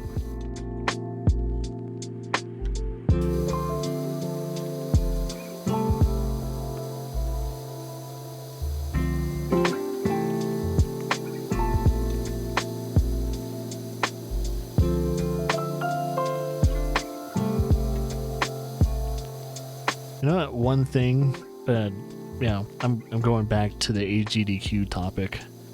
You know, one thing I wish they would probably do more of to make it more prominent and make it easier to find, especially on like what days and what times they do it. It's like when you're watching AGDQ and you hear about like, oh, there's a Zelda block, there's a Metroid block, and then there's the Awful block. I wish they would list it in the actual like schedule. It's like, Awful block, and then they have the games and all that, and it starts around so and so and ends around so and so. That would be cool. It's all it is an extra column in their like schedule. That's all they have to do.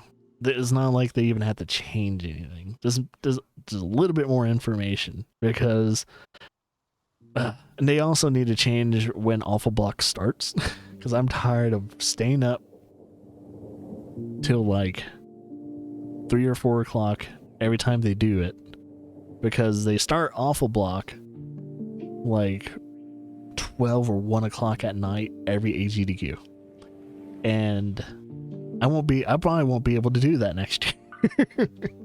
I'm not gonna be able to do that, to watch awful games being destroyed. Instead, I'd rather watch Big Bad Gameathon. Yeah, Big Bad Gameathon. That's the other channel that I like. But they only do like an event once or maybe even twice a year if we're lucky. Last year they almost didn't do one.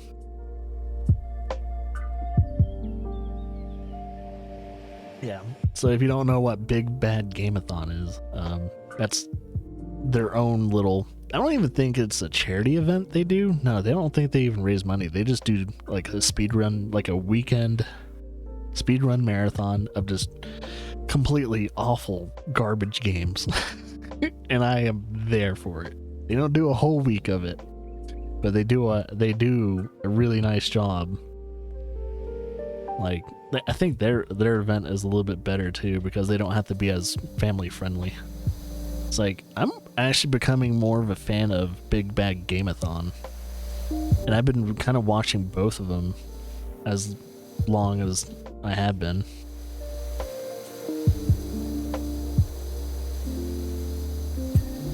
There we go.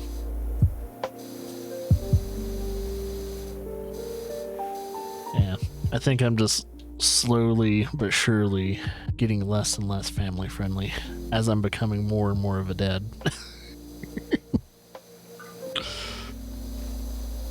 I was like, yeah, it's not what intrigues me. It never has been. It never has intrigued me, though. The being family friendly. I like my content to be jarring.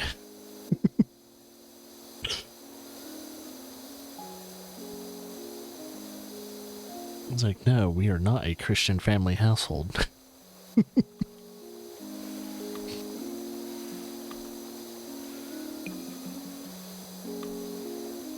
There we go.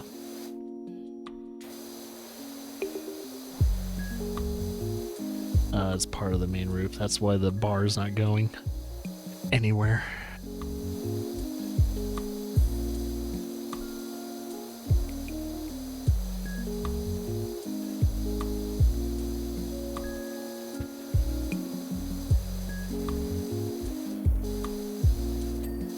Oh, hey, that's clean.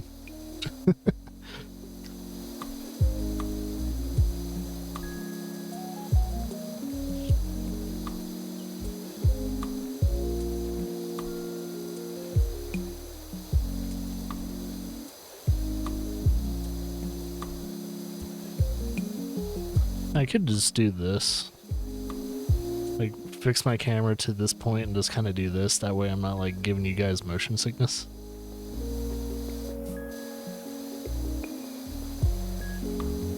This is a little weird doing off-aiming like this. It's like I'd rather have my, like, cursor. It's just weird doing the job like this, though. I'm not used to it because I haven't done it in any other time I played it. Because I think when I was playing PowerWash Simulator, they didn't have this mechanic. The whole free moving of hands. Actually, it is a little bit better though, especially if you're a viewer of the channel. You can. I'm not giving you guys as much motion sickness, so yeah. Yeah, if you like it, then if anyone else likes it, it's like, yeah, I'd rather have that than you giving me motion sickness every time you have to like clean something.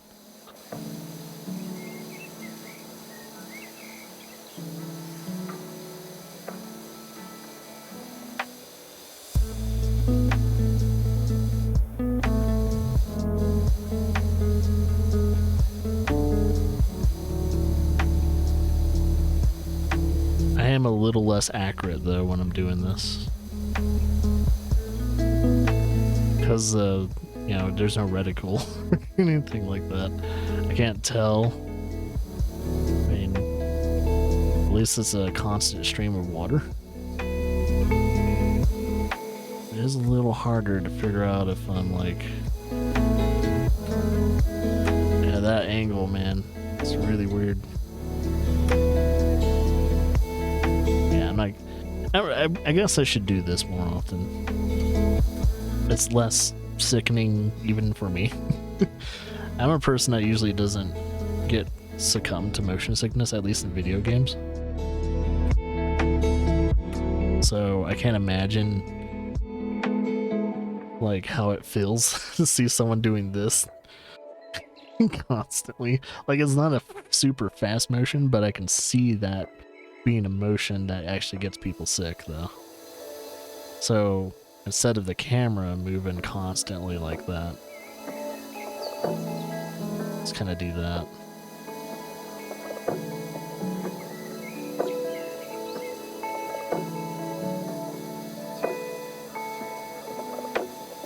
You know, it's pretty accurate though.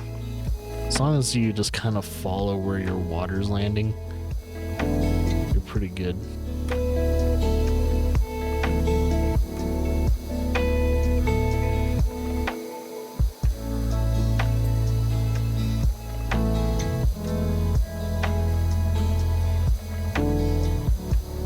So yeah, sorry for anyone that has tuned into the past few power washing streams and being succumbed to motion sickness. I keep forgetting that like people actually do get that way depending on if there's constant camera movement. So it's understandable. I think the only time I've ever gotten motion sickness playing video games is when I was doing VR. And I think it was during the stream. I was doing VR during the stream, and I decided to ride an actual like virtual ride. And I think it was oh yeah, it was in a VR chat. It got me sick because I think the physics of the simulation of the ride like freaked out and it launched me. When it launched me, I legitimately got like vertigo sickness. And I was like, oh my god, I'm actually might puke.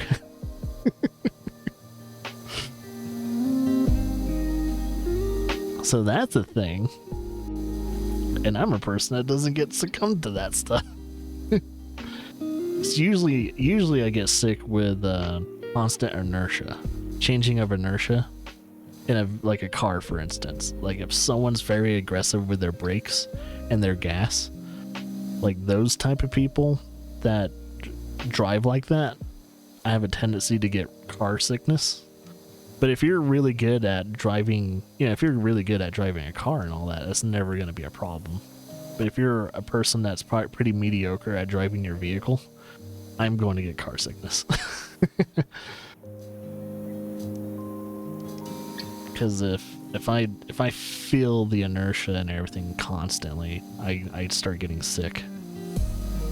So I've noticed that the better the people are driving their vehicles, the less I get sick. So I can tell if you're a good driver or a bad driver depending on how sick I am.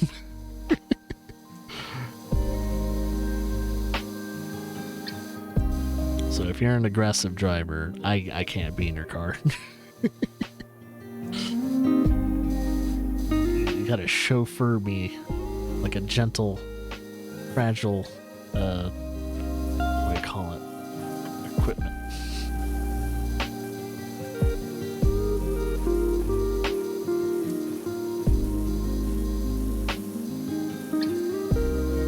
So I don't know if anyone else is like that, but I sure am.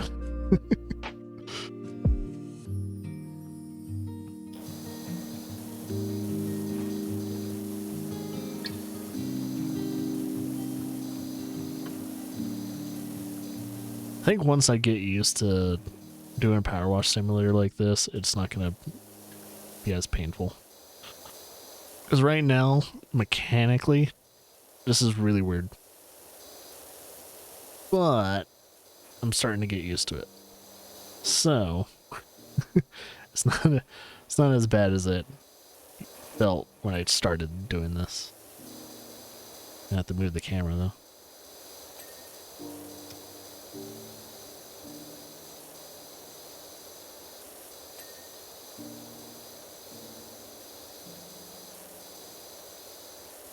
Looks like I might have to clean the top of it, maybe.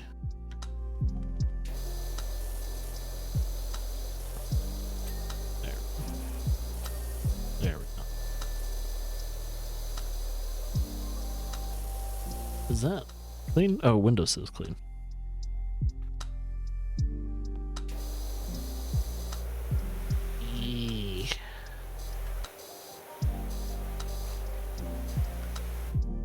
Let's see, most likely underside of that needs to get cleaned.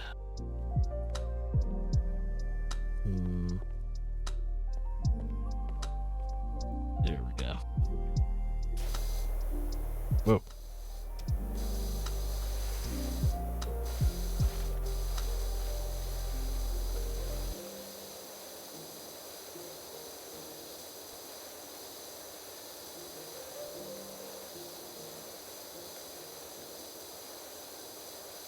Like, hey, we can't see what you're cleaning. Your camera's in the way.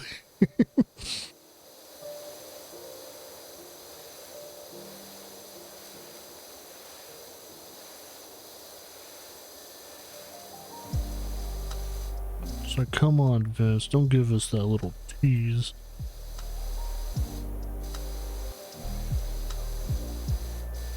Yeah, I love that little ding though, man. Ding. Clean. So main roof is still dirty. Okay.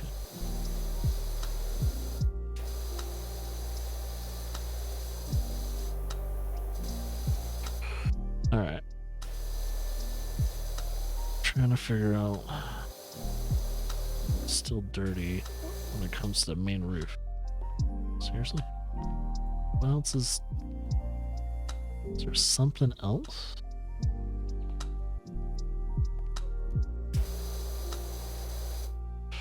There's legitimately like probably a sliver of dirt somewhere.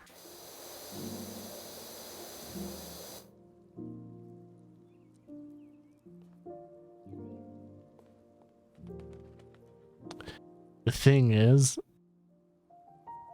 it's the same color. If there is any dirt, it's the same color as the same freaking. Oh, there it goes. It was gonna drive me nuts if I didn't find it. It's like, where is it? I know it's here. Also, this cottage is bent. I don't know if anyone else has noticed this, but it leans to the right.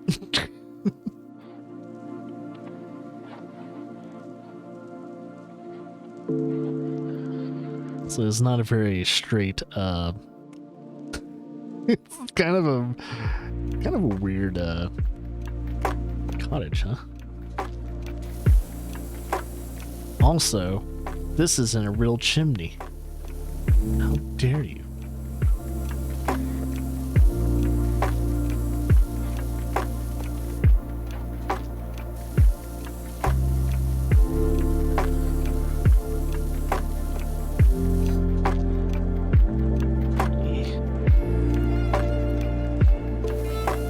Clean the inside of the chimney so that way we don't have to worry about it.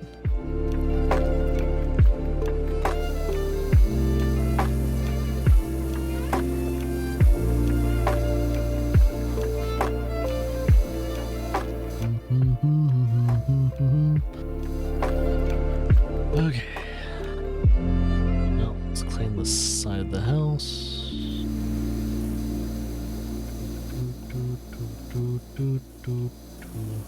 And I think I'll clean the majority of my jobs in PowerWash Simulator in this mode. But when I'm trying to clean fine details, I'll probably get out of the mode. And so that way I can get it done faster. So if you see my camera moving up and down, left and right, it's because I'm trying to clean fine details.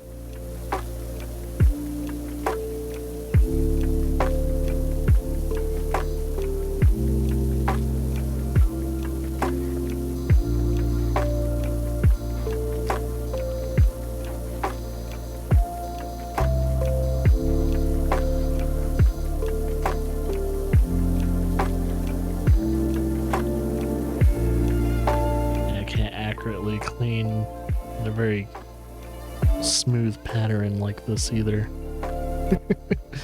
I'm cleaning with a controller and it's just really weird doing it like this. It's almost better to clean like this with a controller. But now that I have like motion sickness on the mind, it's like, yeah, I have to clean like this. This game will give you motion sickness.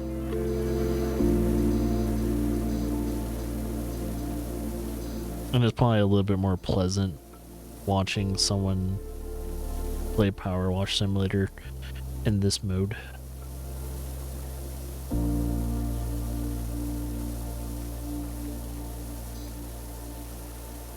must be more to that wall. Okay. Well, let's get up here.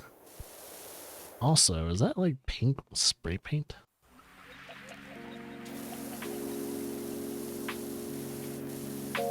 Trying to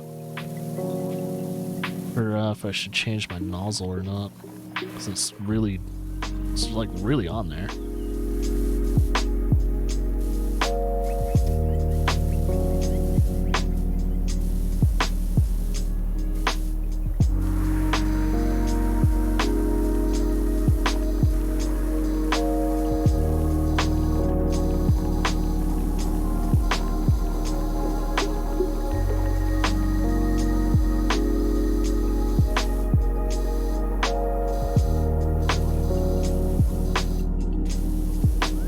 Totally forgot about the window frame.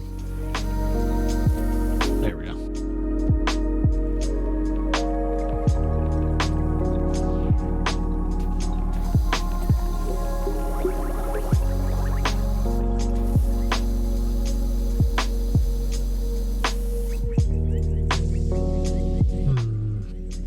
Try and finish up the chimney.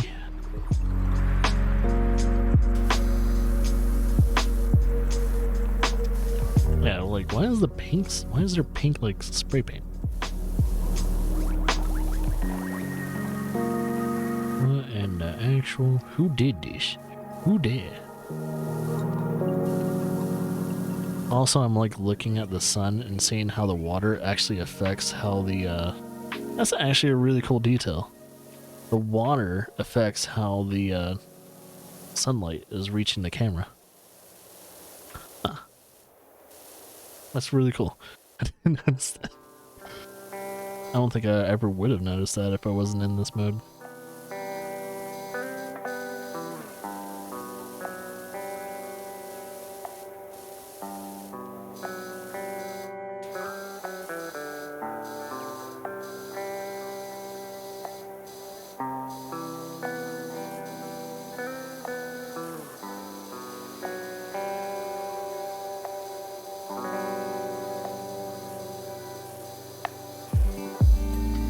There we go. Perfecto. Adamundo. Like, oh yeah, there's not fall damage in this game, so I don't have to worry about it. It's like if I was in real life, though, I'd be screaming. I was like, I just fell off the roof.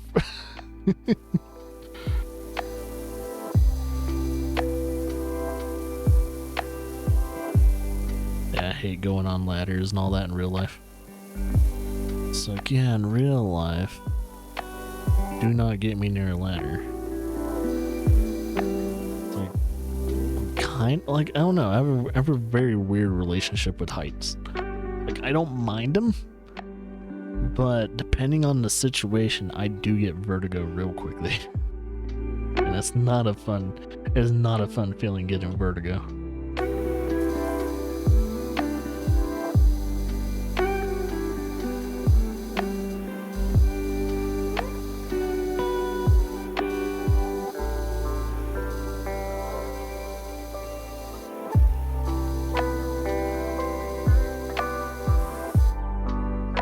Alright, let's clean the rest of this roof.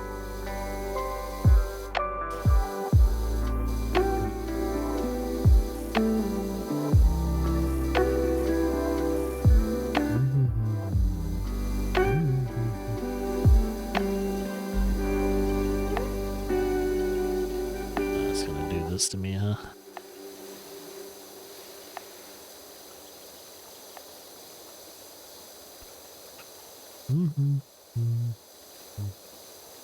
Yeah, this job cleaning the roof and all that is a little tricky because like when you're scanning for like dirt like that, it's almost the same color. It's like it's almost hard to tell, like it's still dirty.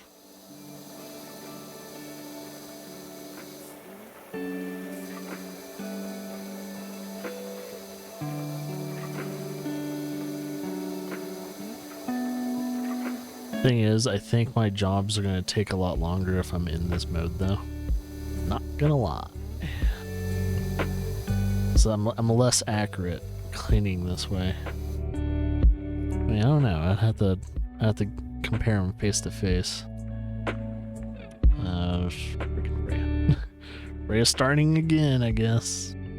I hear barking outside. Just don't know if like because of whiskey or Ollie or. Yep, it's whiskey. The whiskey tends to push on the boards and break them. And he's probably starting on another side.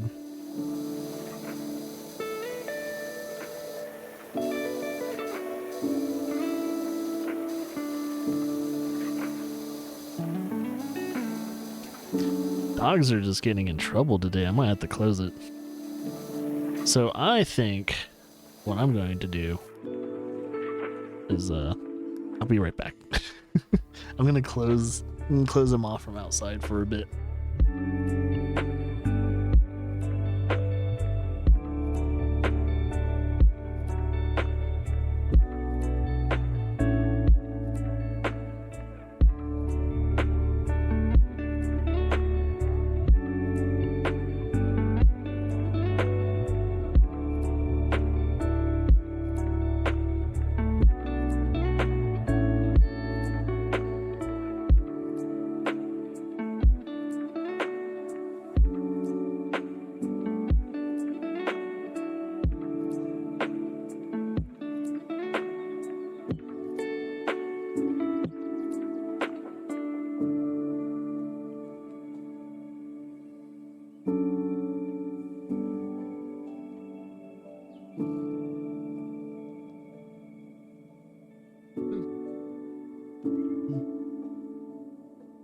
Alright. Doggy door flap closed. Yeah, I guess the neighbors are actually out in their backyard doing their thing. Hey, Muffin. What up? I'm good. I didn't stream pretty much this whole entire week. Mainly because of AGDQ. I do my bi-yearly AGDQ participation. So I was watching that. I usually watch AGDQ and SGDQ. So it's my bi-yearly thing. That's where that comes into play. But yeah, how have you been? Sorry I haven't caught a good amount of your streams lately. I haven't caught a lot of people's streams lately because I've been extremely busy. And also, I don't know why I'm out of breath, but apparently I'm out of breath. No! Fell off again. And the dogs are getting in trouble today, as usual.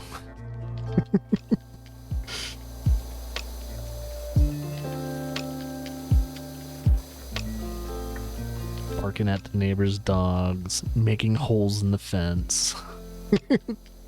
Typical day at the office.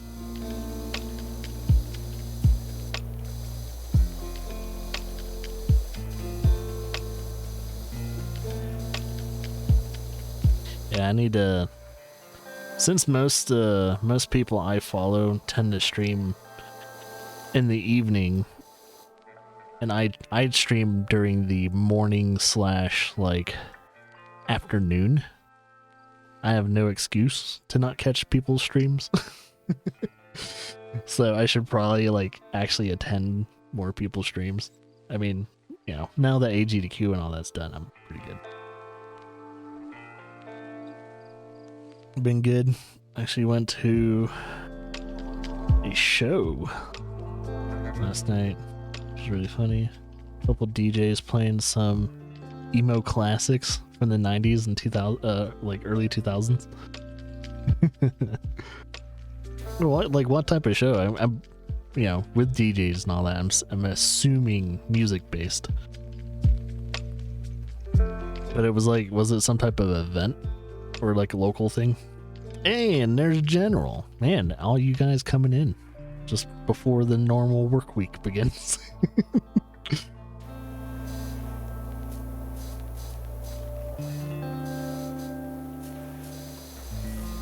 I need to make sure I got the right attachment. Okay, that's good. Yeah, before Lara has her baby, we're thinking of going out to eat a few more times. We're also trying to find if there's another movie we can watch before we can't go to the movies anymore for a while.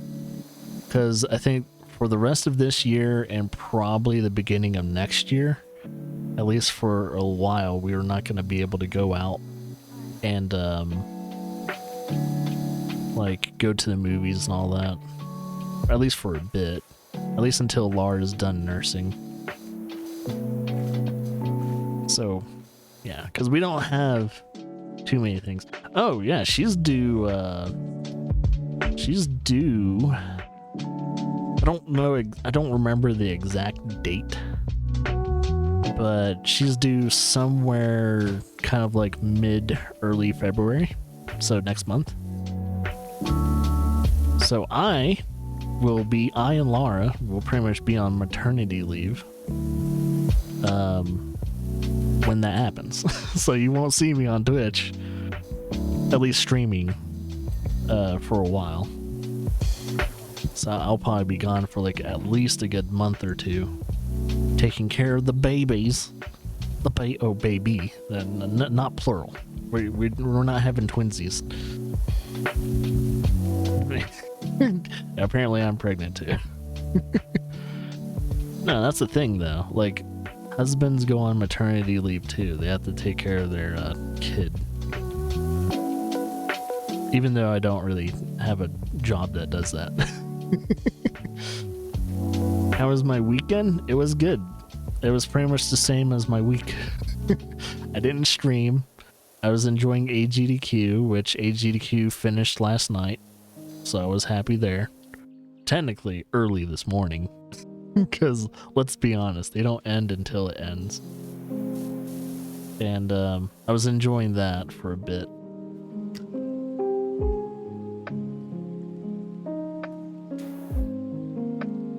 Yeah, I'm going to be incredibly busy and everything like that. There's no reason for me to, once, you know, labor is induced naturally, that's when Twitch and everything I do for at least a good 2 months is taking a long backseat.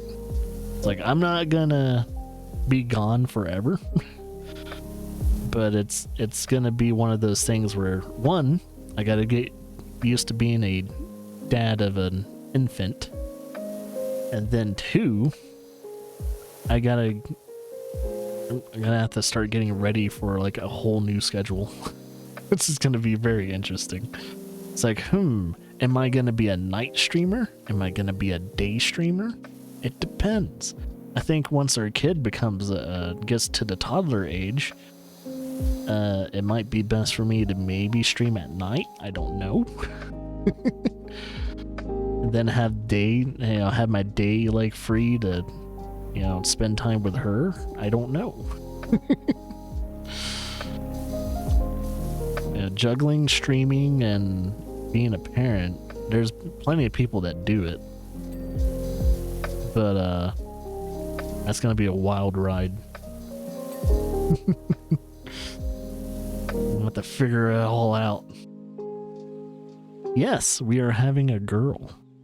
Yeah, that was confirmed about a month or two ago, I think. Yeah, I think it was like 2 months ago. We confirmed it. Yeah, I keep forgetting that it's like, oh yeah, for anyone listening, we're having a baby girl. We have a couple names in mind too, but I haven't really 100% chosen what that name is really going to be yet. There's a couple things. I think once she comes into this world, we'll eventually find out.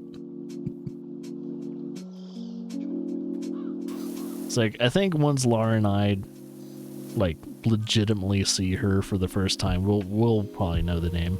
That's usually how it works. The name just pops up in your head immediately, apparently. So it's like, all right, we'll just wait for her to be born, and then we'll officially decide on the name. But yeah, we've been kind of leaning towards like Claire, or I don't know, Emma. There's a couple names.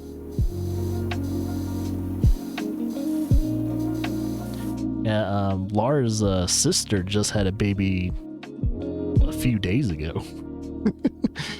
So, like, her whole entire family are starting to have kids now.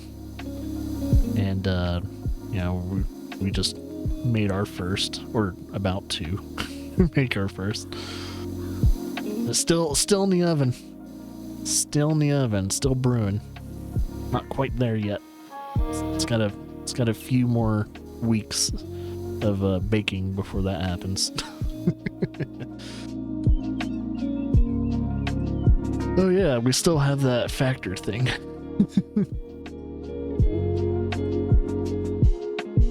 And speaking of factor, our short-term sponsor, I think the last day is going to be on Monday or Tuesday, and you won't see that anymore. Like, oh yeah, yeah, we still have the factor sponsorship still going. It's not quite done yet, even though I didn't stream a whole entire week. Hopefully they didn't get pissed off by that. It's like, I'm kind of hoping our sponsor didn't get mad because we didn't stream a whole week that they were sponsoring us. It's like, hey, look, AGDQ is here. I'm here.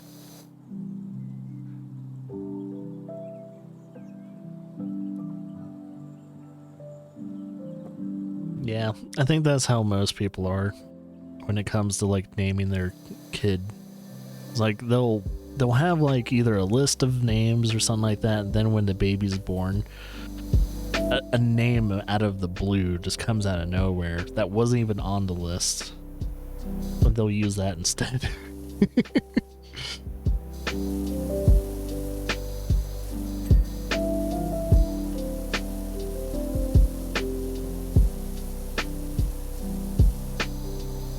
So I'm kind of wondering if that's what's going to happen to us, or are we going to stick with the names like Claire or Emma or something like that. See, I'm kind of leaning more towards Claire, though. But I don't know. I still don't know. I'm not very good at naming, at least girls. It's like, I got a bunch of names for boys. But me and, naming, like, female characters in video games and all that, I've been atrocious. I've never known too many, like, names. It's like having a baby. It's kind of like create a character, but in real life.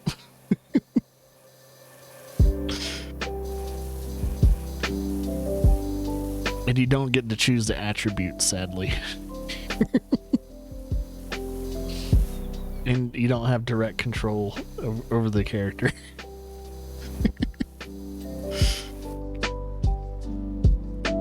It's kind of like having like a Sims character. But they're, it's 100% free will. If we want to go super video game analogy mode, yeah, that's pretty much it.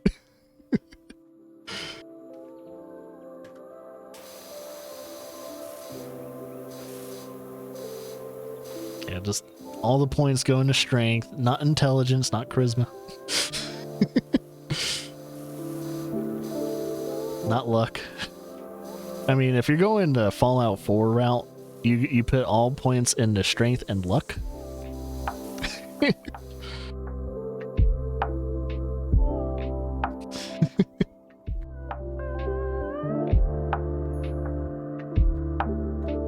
If our daughter's anything like me, man, she's gonna have some like aggression, like fighting aggression.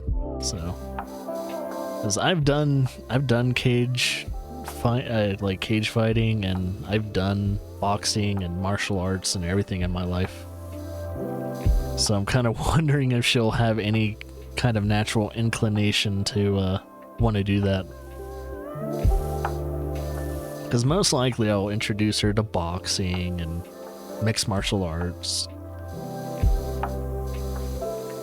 So who knows? Maybe our daughter will grow up to be a mixed martial artist.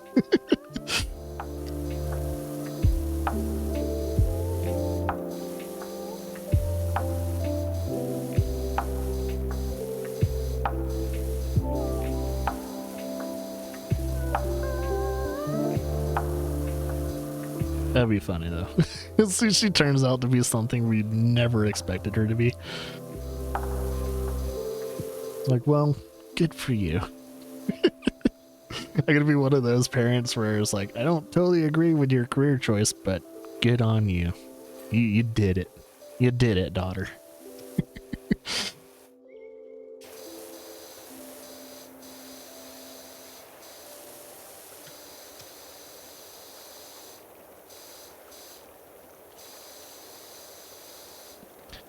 I'm expecting her to like watch some of these videos too in the future, hearing us talk about her before she's even born, and seeing how stupid her dad actually is.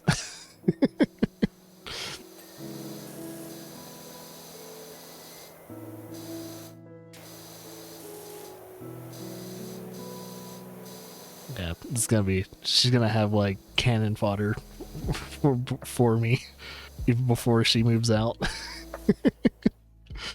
I was like, I know what you've said, Dad. Right, there's that window frame bothering me. I think it's the top of the window frame. I think I have to go up there, change my nozzle to non-nozzle. Yep, it's the top of it. No, that's all I had to do. See, that was gonna bother me. Okay.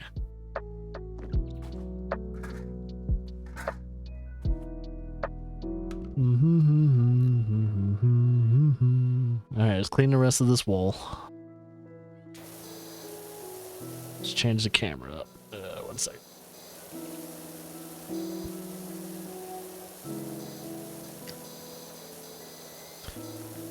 Yeah. But I'm not too worried about anything. The only thing I am kind of worried about, you know, being a dad and all that, is just, I don't know, I guess some of the things I just don't have power over.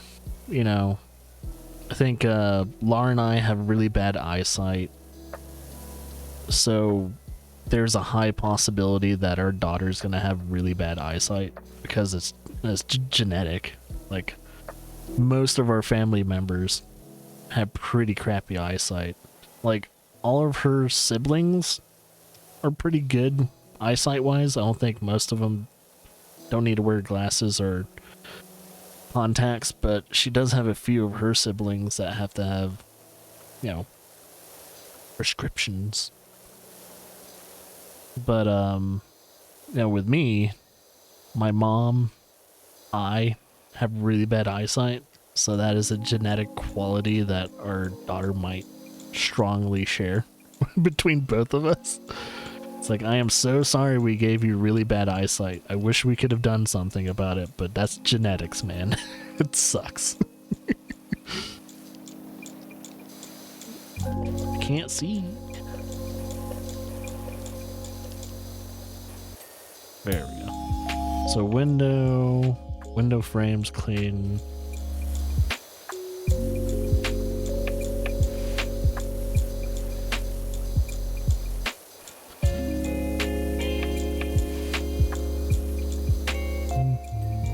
There we go. Might as well just stay in this position. There we go. Probably stand up now. Let's clean the ground. It's one thing about this like mode of cleaning. Instead of me doing this, because I prefer this more than this because I get better accuracy cleaning things.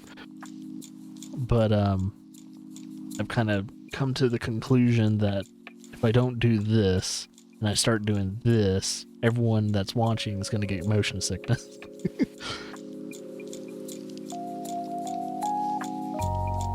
So that's the thing.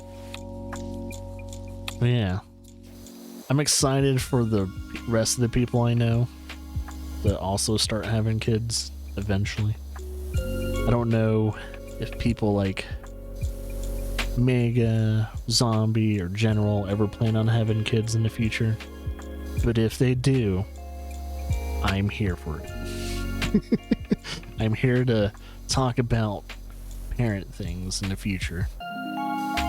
But for those who aren't parents or not planning to be parents, I will not drown you in parent crap. Stream will stay as is.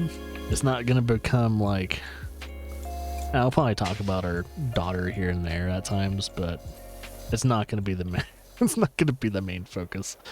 So I'll definitely keep her out of the limelight, internet limelight. You know, she does make an appearance on the channel as her own choosing. Like, she wanted to say hello to you guys, so I'll let her do it. But I'm not gonna be one of those crazy internet people that use her as like money fodder or view fodder. It's like, those people are creepy, man. People using their kids to make money on YouTube. Like, what's that one kid that's really famous for reviewing toys? Yeah, he was pretty much used for that. And no one saw an issue with it.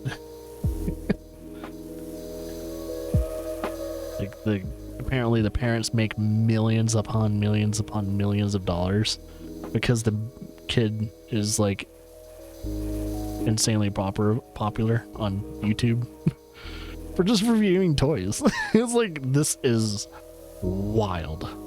I don't know how I feel about it. It feels gross. But yeah, I was about to say, if you think about it though, who else is going to review toys realistically except for a kid? So if you really think about it, it makes sense. But at the same time, I think they kind of clarified that most of that money is going towards the kid's future. So it's like, by the time the kid gets out of high school and all that, he won't even need to go to college because he's a rich millionaire. So what's the point? Kid's gonna be a millionaire before he even gets out of high school. I mean, he already is a millionaire. The kid's gonna be a billionaire by the time that channel is done. So I think the kid's like, I think when they started that channel, like, the kid was like maybe a toddler at the time, and now the kid's like getting closer and closer to preteen or something like that. It's very weird.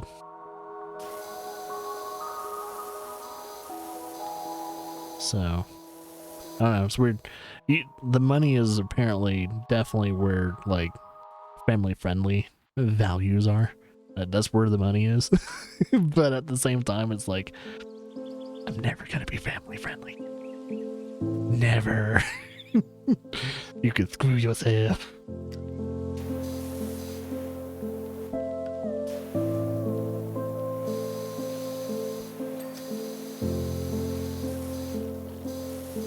Let's see, that's the longest attachment I have, don't I?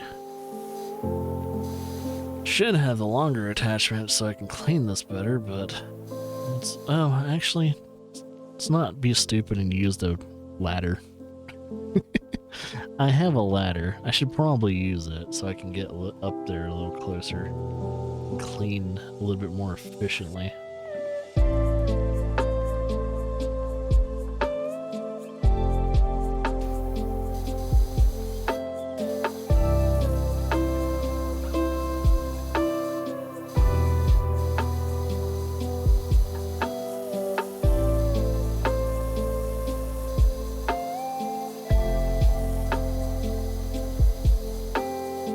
cleaning a whole cottage, huh?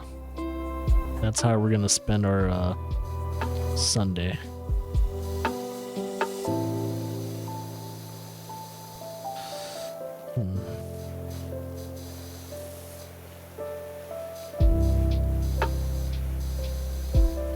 And so if anyone's new to coffee streams usually go on until we run out of coffee.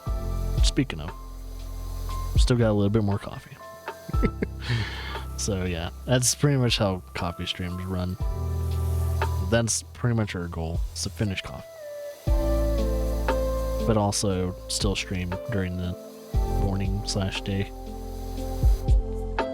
Sometimes I will randomly, and it's very rarely, but I will have a coffee stream like afternoon, midday. Just depends. Like if it's like snowing outside or it looks like Silent Hill outside or something like that, I'll probably have a coffee stream midday or something like that. So depending on the circumstances, I will have a coffee stream at not its normal times.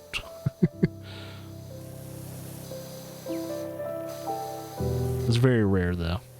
Like I've only had like maybe 1 or 2 of those.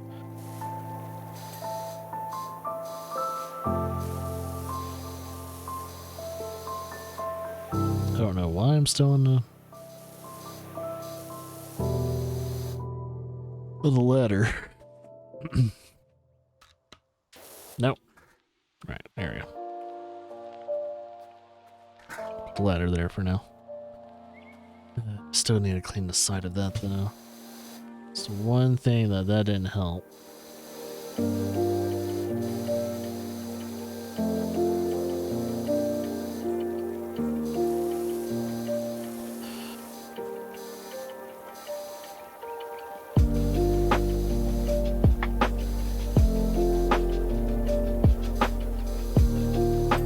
There we go. I was waiting for that ding.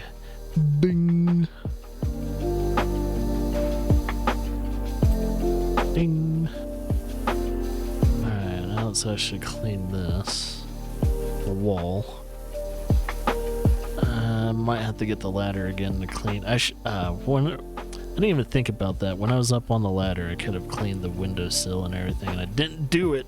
Could have had a more accurate cleaning of the windowsill, but no. Didn't do that, huh? Yeah, that's what you get, Vince.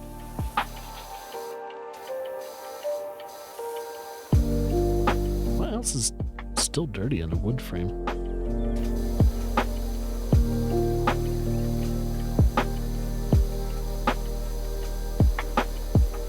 What else? I'm a little confused. Yeah, main roof frame. Oh, 1 second. There it is. It's like, what is going on? Because side eave is good. This just kind of made me wig out there for a second. It's like, wait a minute, what is going on?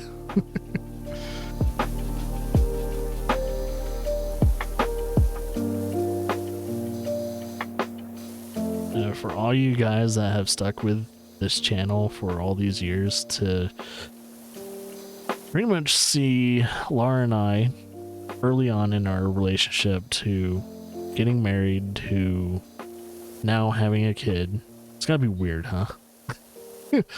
How many other channels have you witnessed have an actual successful marriage and then to eventually have kids? Not too many people in my front of things. The only people I can say that have ever done that on Twitch that I follow is Strippin and Dodger from Dex Bonus. So those are the only 2 married couple that I've seen got to that point. But there is another opportunity to seeing something like that flourish on Twitch And that could possibly be Towley.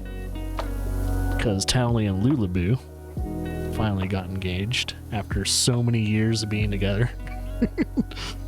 Because they even said it on both their channels, like, oh, we're never getting married. Yeah, we're not one of those people that need to, like, rely on being married and all that. And then, you know, about 5 years later, they finally got married. Or they got, you know, engaged.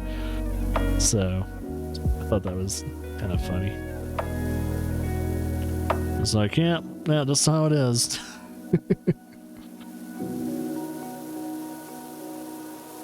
I'm gonna change the nozzle to... There we go.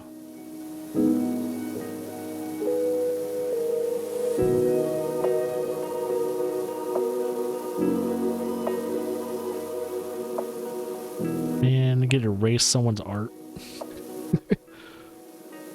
How dare you? Scrubbing out art. Don't you know graffiti is a form of art? It's not a form of art if someone didn't consent to it. It's more of a... It's what they call vandalism. It's like, graffiti is fine as long as the person's wall that you're using as a canvas agrees with it. If you're doing it illegally and with no, like, permission, then yeah, it's a problem. It's like, yeah, you gotta do art. Certain forms of art needs to be done with permission. Especially if it's on someone's property. Mainly if it's on someone's property. I think other art forms and all that doesn't really need any form of permission. Unless it's, I don't know, something intrusive, I guess.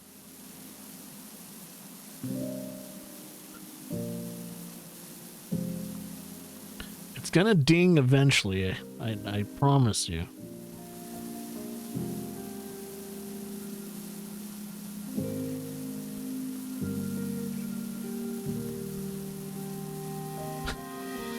Jeez, he's not wanting to...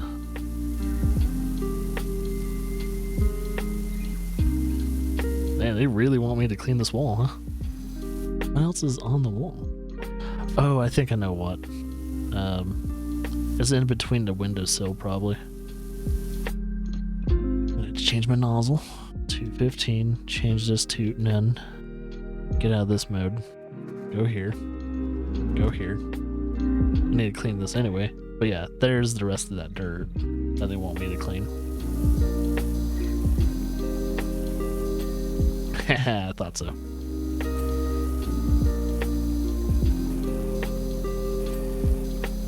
There's that.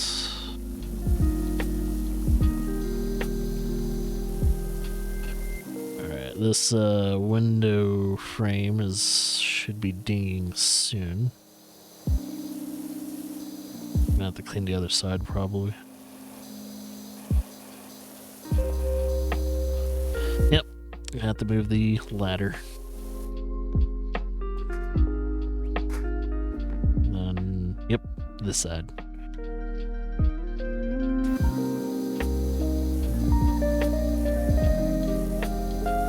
Really? How much more do I need to clean? There we go.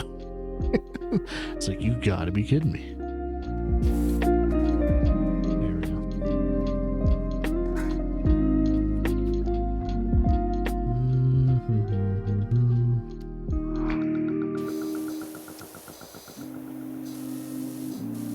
Yeah, I think the trickier business with most people having kids and they're on the internet is making sure you have a healthy balance of keeping personal stuff out of, like, public eye. A lot of people tend to fail on that. I was like, okay, there is such thing as privacy and it needs to stay private. So Laura and I have already practically practiced that pretty darn well. We've learned to not talk about certain things that have happened in our private lives. to the T. We're pretty dang decent at that. And I think our daughter's gonna be that way too. Like, she's pretty much gonna be mostly a mystery for anyone that comes to the channel, unless I like subtly mention her at times. But it's mainly just gonna be mentions, if anything. I'm not gonna talk about, oh, my daughter did this today or something like that. I'm not gonna be that. I'm gonna keep her private life private. I think that's the best way to handle it.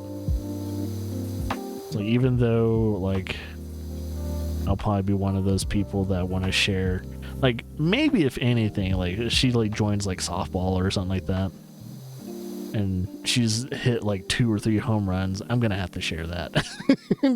I'll probably do that if anything, but most of her life is gonna be pretty private. You know, she's not, you know, she didn't consent to dear old dad sharing her stuff on the interwebs, so yeah, I'm gonna respect that. Not sharing shit. It's like, Dad, I know I can't talk yet. Don't you dare. Thank goodness other people in the past have made it a learning process of what to do and what not to do when it comes to the internet, though. Everyone else's mistakes that they have done in the past has, like, you know, don't be a daddy of 5. Don't be that. Don't be that type of person. Remember that channel that was on YouTube and was taken down, and I think the guy got arrested for child abuse and shit? Yeah. Don't be that. Don't be that. Like, I think he got, like, fined and also arrested. I think children were taken away and all that too. It was a very messed up story. But, like, we all lived through that, hearing about that stuff. And, yeah, I think people on the internet have learned the at least, well, the good way of not to do that, especially if you're parents. It's like, yeah, don't do that. Don't ever do that. Don't even think about doing that. Yeah, they're a good source of entertainment. Don't do that. Yeah, messing with your kids is all fun and good, but don't do it to the point to where it's almost shockingly awful.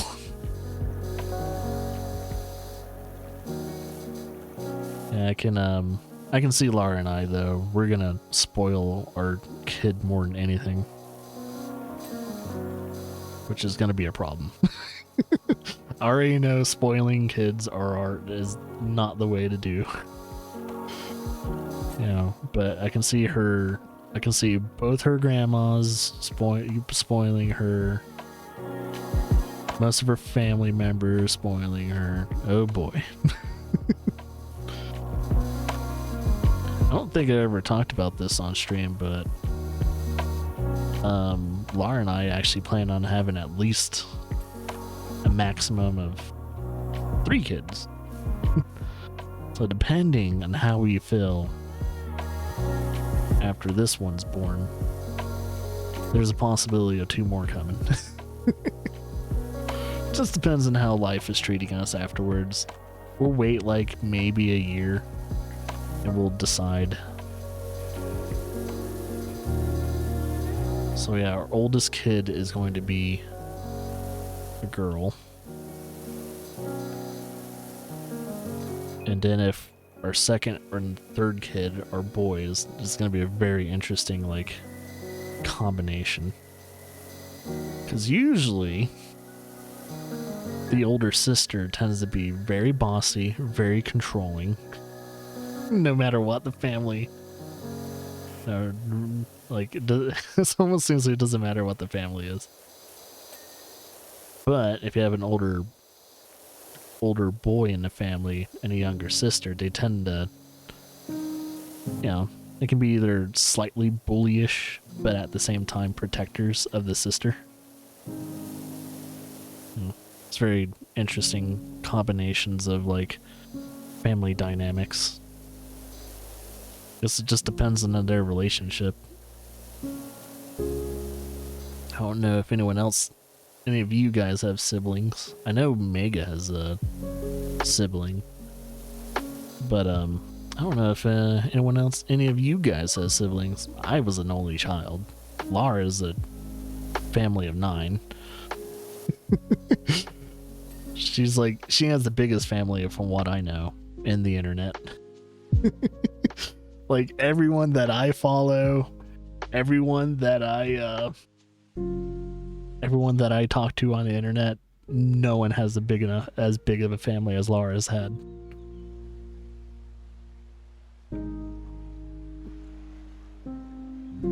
You remember that? I think they still have a TV show too. There's a family that had like a total of like 9 to 10 kids or something like that, and they got a TV show because of it. It's like, I think Lara's dad's brother has a family of like 10 or 11, but they don't have a show. Where's their show?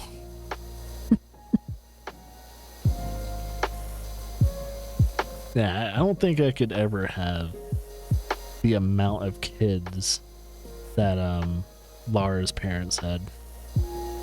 That seems a little much for me, having up to 9 kids. Yeah, I don't know if I could handle that, but I thoroughly respect her parents for dealing with 9 kids. That's insane.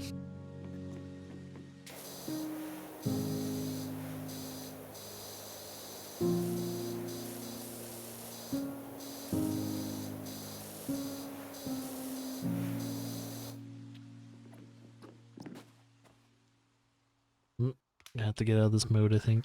There we go.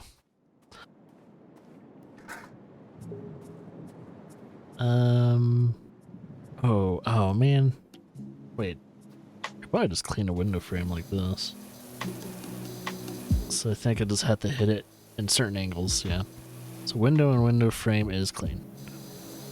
I think I need to change the nozzle tip to clean the rust off. So let's start cleaning this rust off.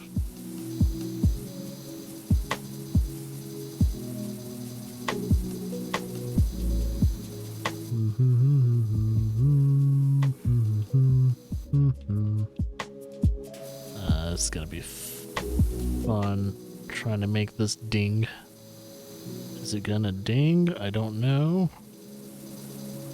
Or if it's... I think this counts as the whole door, so I don't have to clean it 100%.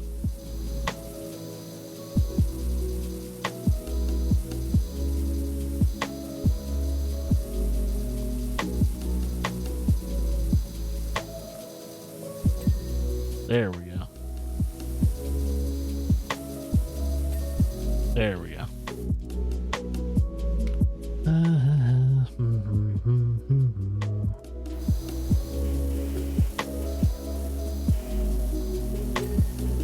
Hey, that's not too bad.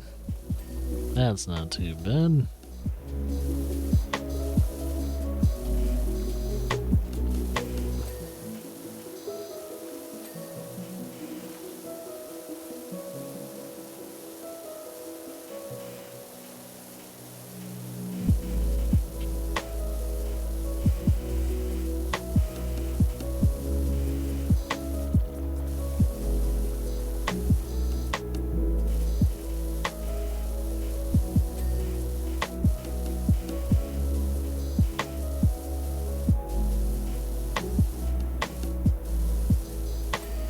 There we go. Steps are clean. Timber's clean. That's clean.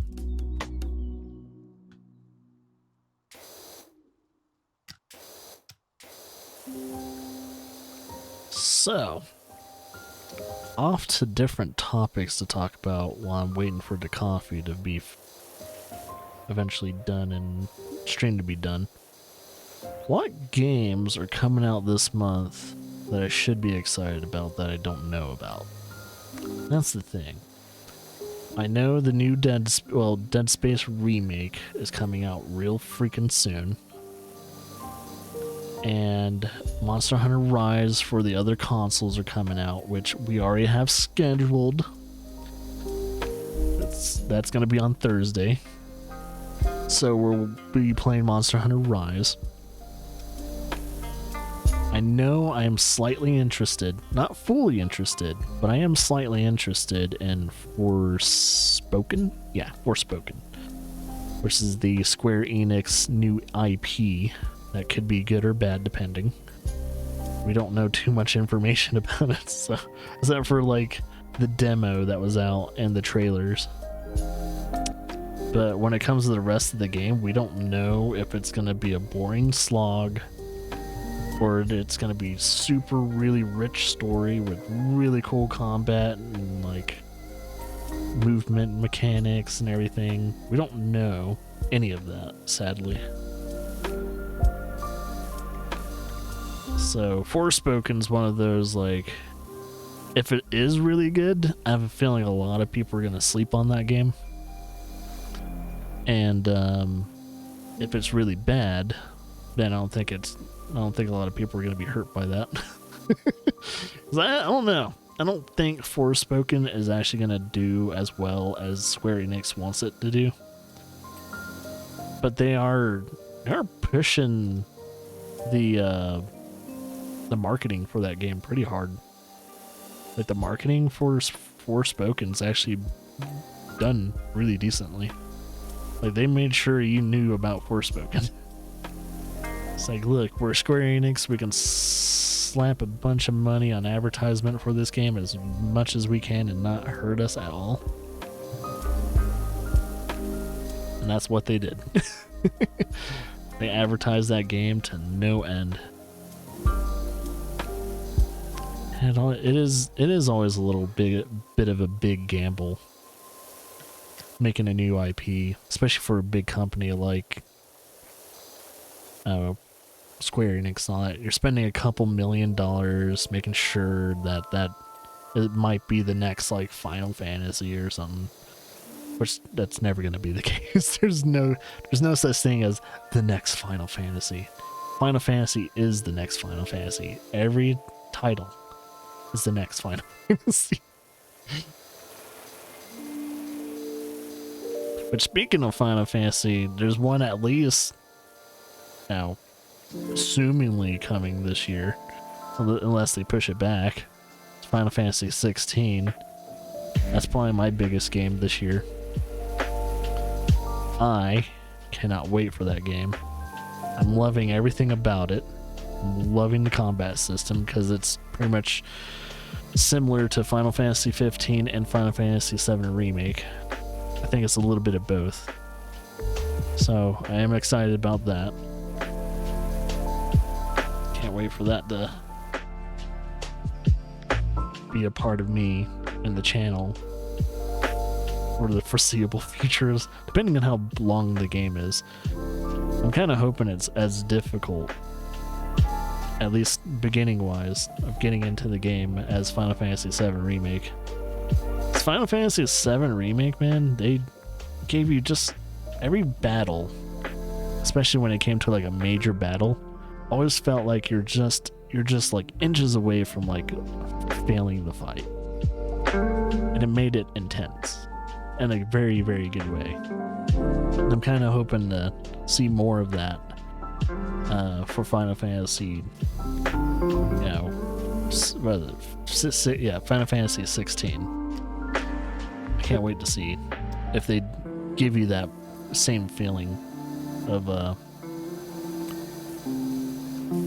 dread during a fight. Like, you don't know if you're gonna win this, but as long as you keep doing what you're doing and pushing, the fights in Final Fantasy 16 hopefully will be good. So many new things are coming out. Looks great. Yeah. Oh god, yeah. This year, like last year was a banger. Last year there was a really good amount of good things. And if for some reason people said that 2023 was an awful year for video games, clearly you weren't looking at what was coming out.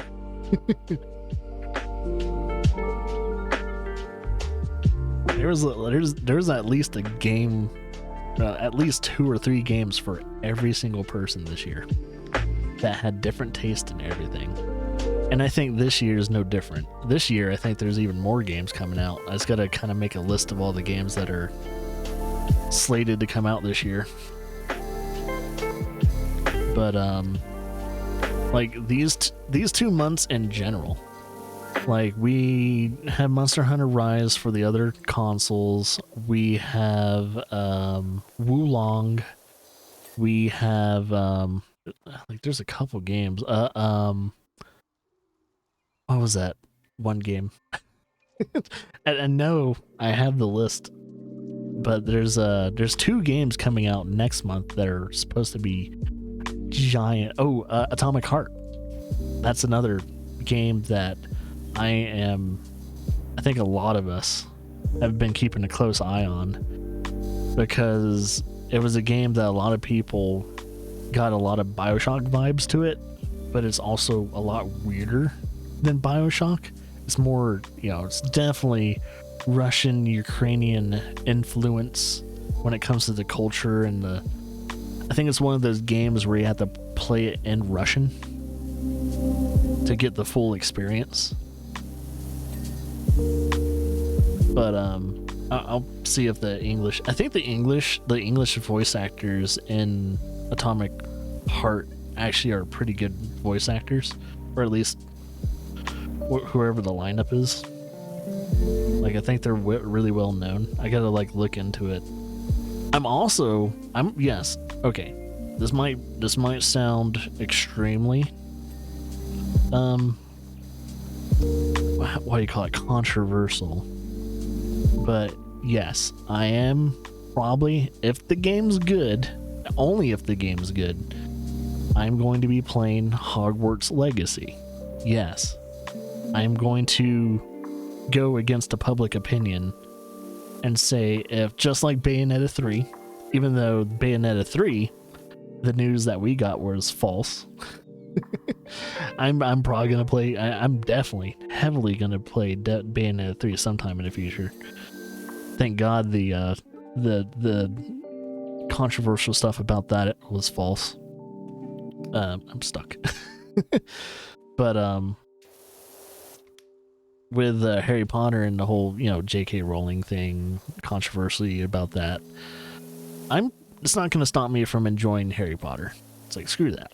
I'm not gonna let that do that to me. And I think a lot of other people like that. Bikeman said something about it. If anyone knows that streamer and a couple other streamers, I think a lot of people are starting to fight back against that whole like woke community thing. I was like, look, we're not gonna let you guys, the people that are all butthurt about certain things, ruin people's careers and ruin the enjoyment of the fans, which is people that are Harry Potter fans.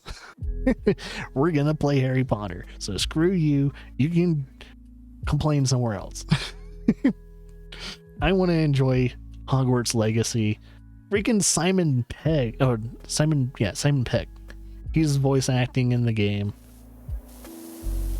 There's no way I'm gonna miss out on that. He's playing as the head counselor, head wizard. Apparently his character's a piece of crap though. And I love it. He's playing as Sirius Black's ancestor.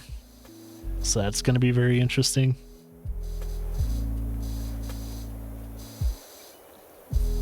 Yeah, there's a lot of people. I think there's more people looking forward to the Harry Potter game than more people that are more butthurt about the controversy with what's been going on with at least J.K. Rowling. Rowling. Rowling? How do you say her name? But yeah, I'm one of those people that we've been dealing with the whole. I'm gonna go on a tangent here, but we've been dealing as a collective on the internet with the whole cancel culture stuff for way too long, and I think a lot of people are starting to fight back now, and I'm excited about people fighting back. It's like, come on, like we can't let people that are collectively butthurt about things ruin other things. Like, we could have gotten an amazing riff tracks type of movie that was Sonic the Hedgehog if we didn't have the whole internet complain about how Sonic the Hedgehog looked. I would have had more enjoyment watching that film with Sonic looking like that, because it's so horrifying. Now, I do have to say, if they didn't change Sonic's appearance in that movie, there wouldn't have been a second movie. At the same time, though, I'm like one of those people that is like, I'm actually legitimately pissed off that they had to redo Sonic's like look for the movie. I wanted to see that horrifying mess of the original design come to fruition. It's like, oh, you should have shut up, internet. You ruined it. You ruined everything. Yeah, so sometimes, like, I don't know, being on the internet and all that's like a mixed bag. You get the good, you get the bad. You mostly get the bad because everyone complains. I'm never gonna be free from people complaining on the internet, because that's what the internet's there for now. Been complaining ever since. I think a lot of people are just tired of the complaining on the internet, though. It's like that's everyone that thrives on complaining are popular. Sadly, they're just popular people now. It's like the more people complain, the more popular they get, apparently. Except for me. I'm the exception. But I mainly complain about the complainers. I don't complain about... I hardly ever complain about anything else. I think that's just like my sensitive subject, is that people ruining other people's like careers and livelihoods, and the whole censorship thing has gone way too far, way too long. It's become a cult. Like, the whole woke community is pretty much a cult. And yeah, I'm just tired of it. I'm kind of hoping my future kids never get subjected to any of that. I'm kind of hoping they eventually are smarter than all those people. It's like, don't ever become one of those people on the internet.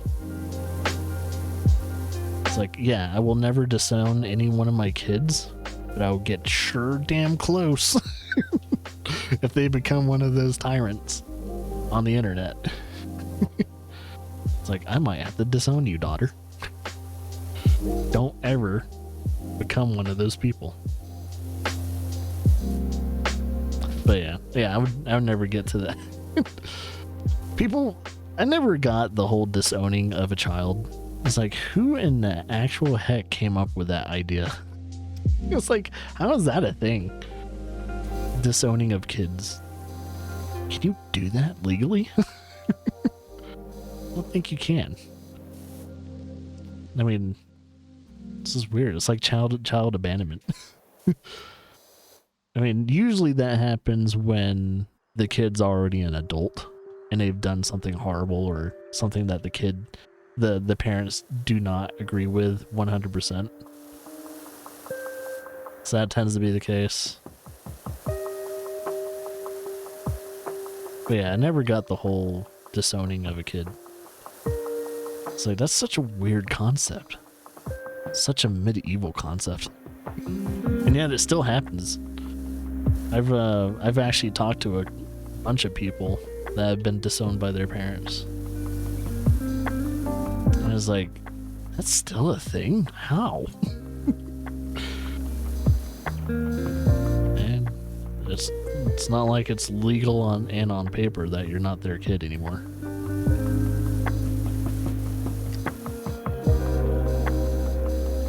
Such a weird concept. It's like I'm trying to wrap my brain around that type of thing too. It's like, how's that a thing? Especially in the past. What's going on? Let me place it. There we go.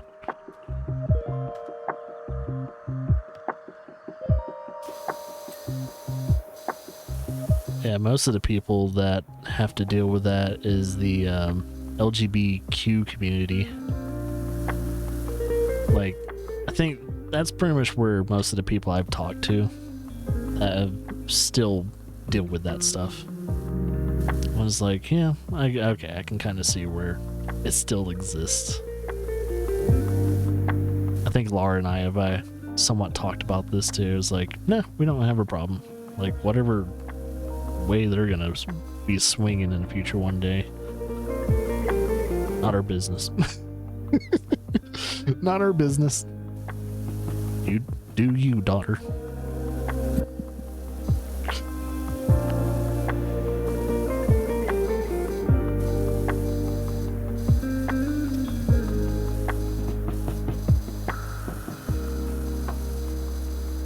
Yeah, some sensitive topics talking about today. Woo. Let's get back to reality.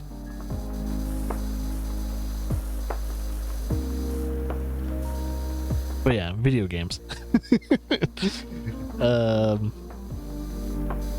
There's so much to be excited about, and definitely Harry Potter is one of them. Harry Potter Legacy. Like, the only thing that kind of made me a little worried though is some of the combat. It seemed a little rough, but I'm wondering if it's actually a lot smoother than I think it is.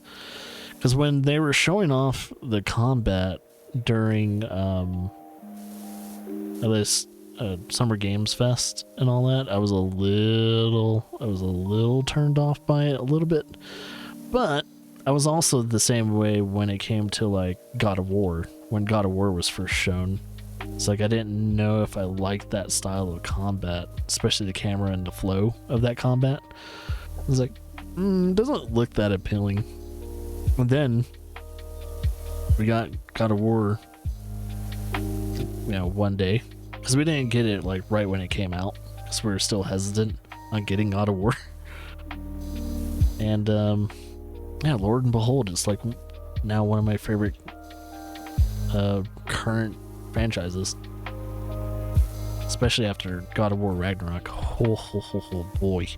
Ooh, I thought nothing could beat Horizon and like Elden Ring and all that. Freaking Ragnarok blew those games out of the park. It's like, yeah, Elden Ring got Game of the Year, but to be honest, my Game of the Year, God of War Ragnarok. Hands down. Just like, I enjoyed a lot of games this last year, but God of War Ragnarok was such a masterpiece. Like, the pacing and everything, even me working on a platinum afterward was such a joy and adventure. Like, they did the whole end game stuff perfectly too.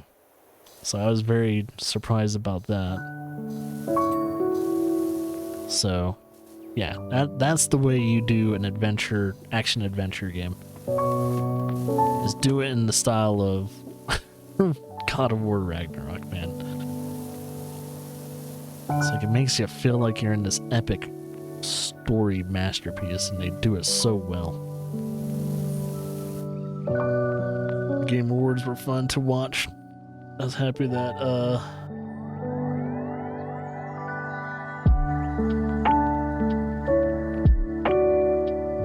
Diablo 4. It's been announced though. Or oh, you're probably talking about like a release date. Yeah, isn't it coming out like Diablo 4's coming out like somewhere in like summer? Like it was at June, maybe a little bit earlier.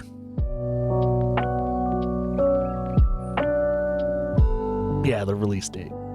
Yeah, it's like, yeah, I think they announced the release date for during the Game Awards. Yeah, like I'm excited. I am crossing my fingers really hard that the Diablo 4 is going to be a really good game and none of the microtransactions and all that are going to get in the way. I hope. I am dying for Blizzard not to screw this up. Do not screw up Diablo 4. Please. Because they already pretty much have put Overwatch on life support. The Overwatch community is on life support now. And we really don't need Diablo on life support as a franchise. Because Diablo Immortal was an awful mess, and still is an awful mess. I don't think that's been improved. And if it has, I haven't heard about it. Because I wanted to play Diablo Immortal, and then I found out in order to get like a max level character, it will take you like almost like 2 or 3 years of constant grinding on a daily basis.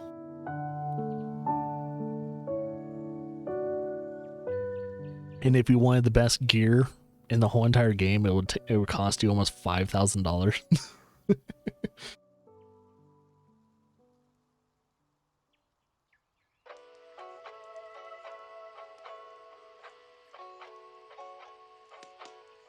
Yeah, I mean,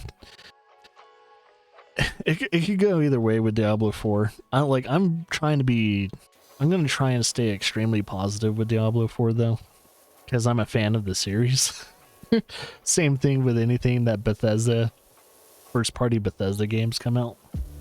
You know, with like Elder Scrolls and, you know, with their new property, Starfield?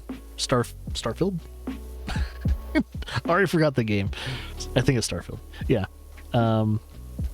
With those coming out and everything, like they screwed up really bad with Fallout 76. But hopefully that's just a hiccup. With Blizzard, on the other hand, though, none of the original Blizzard people are at the company anymore.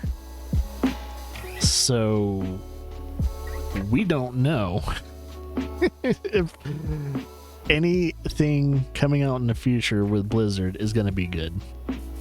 They have amazing amount of property, but there are no original Blizzard devs and creative directors and all that. They're no longer there anymore. There might be one more, there might be just a few people that are original to like Blizzard, but they're WoW people. They're all WoW. No one that's original from Diablo. No one's original from StarCraft or any of their other IP. They're not at the company anymore. So it makes me wonder, for any Blizzard future projects, are they all just cash grabs now? Are they're I don't know. Because Diablo 4 is going to be a full retail game with microtransactions and a battle pass. That scares me. That they're going to have a battle pass system in Diablo 4. That's what makes me nervous. So, I'm kind of hoping I'm wrong, and that the whole the presence of a battle pass in Diablo 4 and microtransactions and all that are just they're not there to hamstring you. As long as it doesn't hamstring you from enjoying the game, I'm okay with them having a battle pass and it doesn't ruin my experience. Is there still something else I need to clean? What else do I need to clean? Am I missing something? Is there like a section of the house I didn't clean? Oh.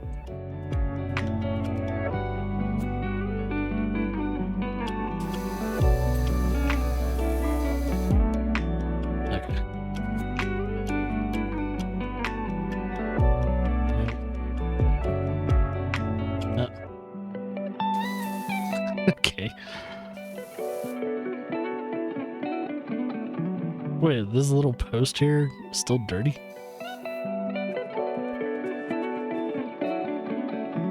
Oh. Oh, it's moss and mildew. Yeah. I'm just tired of being let down by publishers and game developers lately. There's been a couple things I've been big fans of, like a big fan of, that game developers have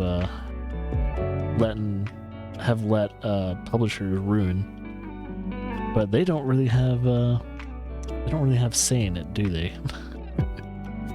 If the publisher says, "Hey, ruin this for us by putting in microtransactions," they have no choice but to do it.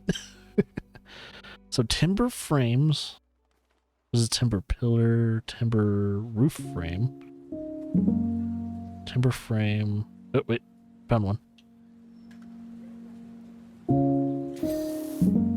Okay. There's still another timber frame somewhere. Timber frame. Timber frame.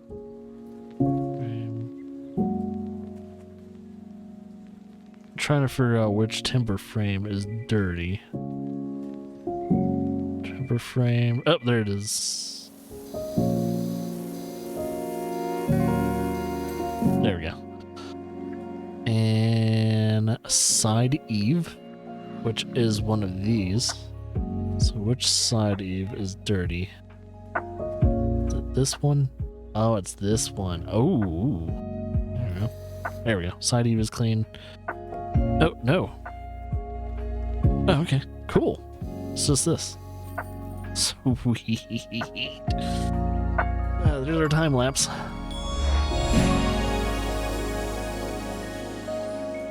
Earn 50 stars in career mode. Ooh, boy.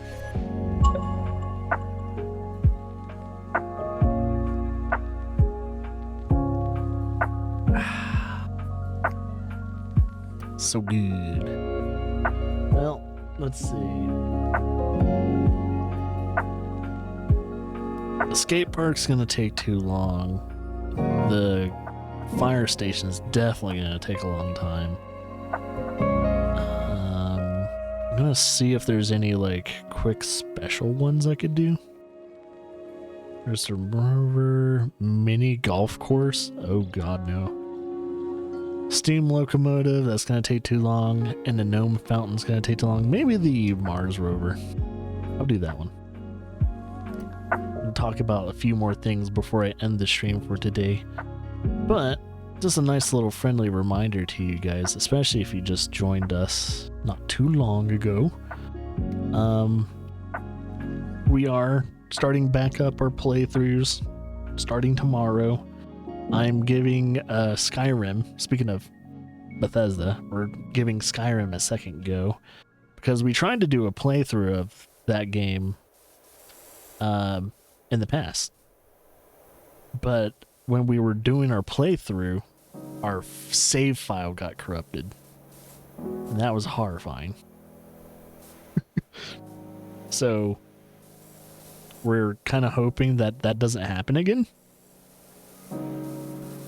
So we shall see.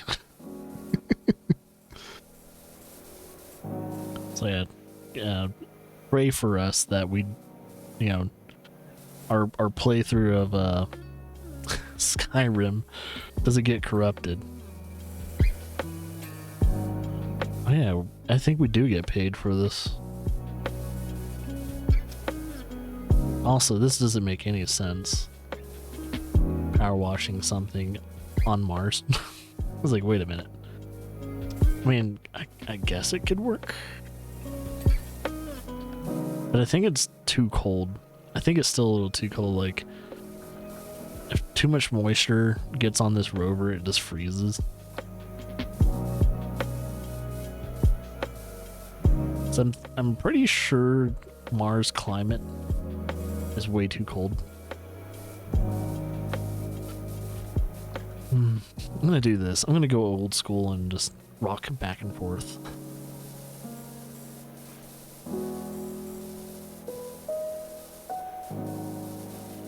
There's too many small little details for the Mars rover for us to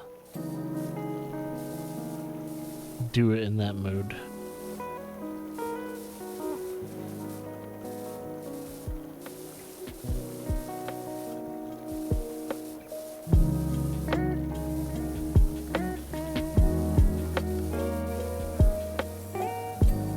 Ding.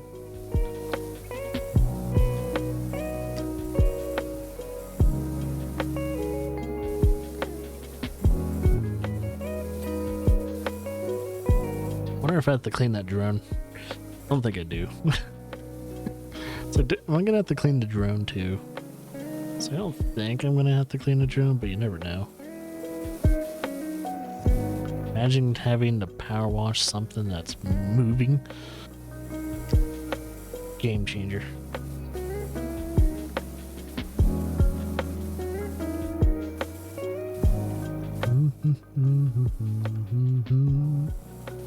Do.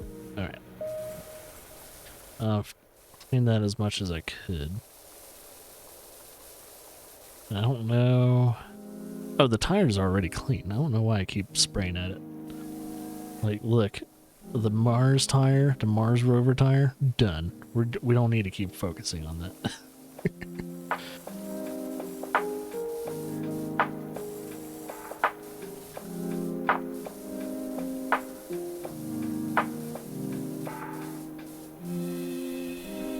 There's so many small components on the Mars rover that it's kind of actually somewhat difficult to clean, man.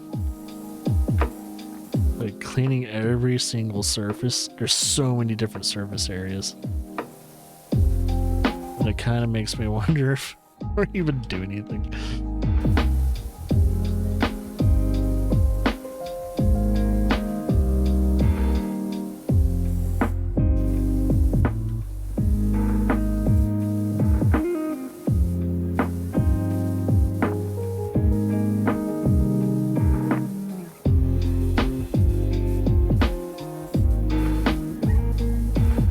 See if we can clean this tire.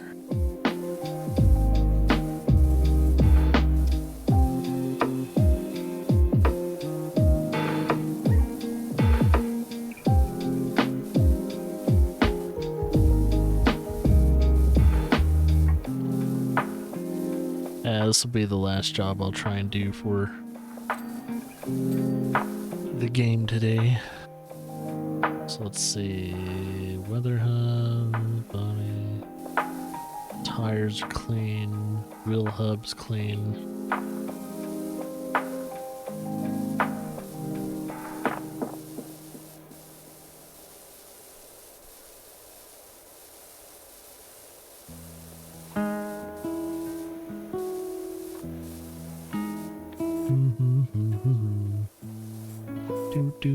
Do.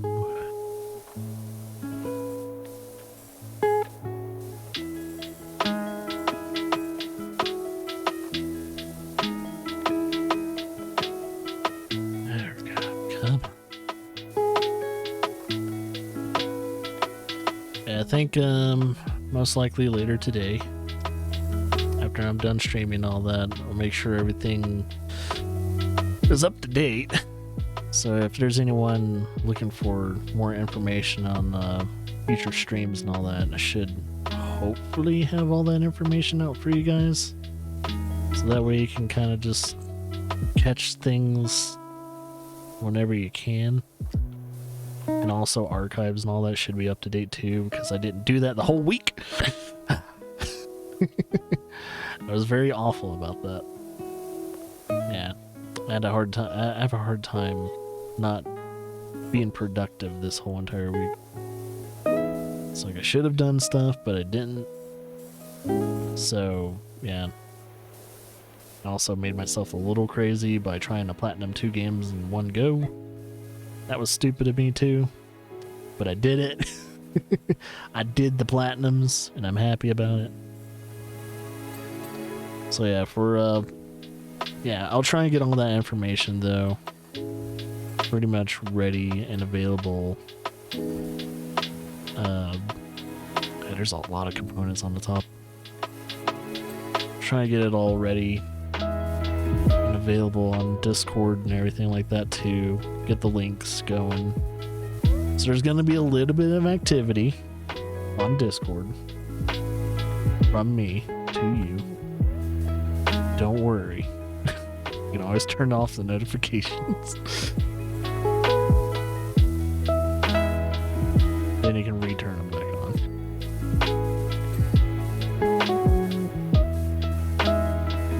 The heck is this?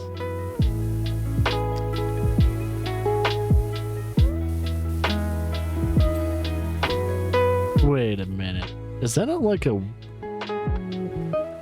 It's like a stopping of the... I wonder if that's like an alien thing. Like to stop the rover from moving. So they put like something on the rover.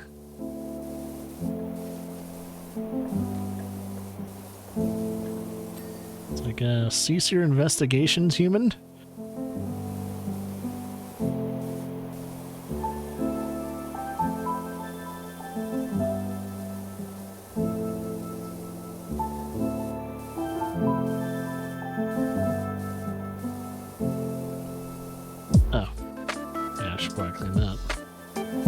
So is that tire clean? No, it's not. So, here we go. We got an angle. There we go. That's how you do it. That's how you clean a tire. Spelt with a Y. Alright, looks like I'm gonna have to jump on the rover.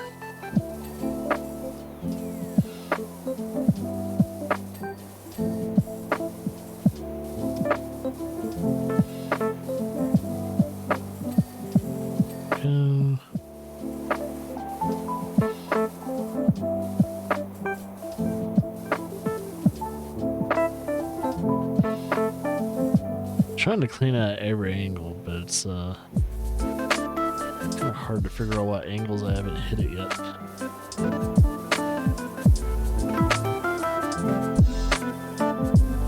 So I guess should probably hit it from the top. Even though this is extremely sensitive equipment, and I'm just standing on it like a dum-dum. Cleaning it as much as I can.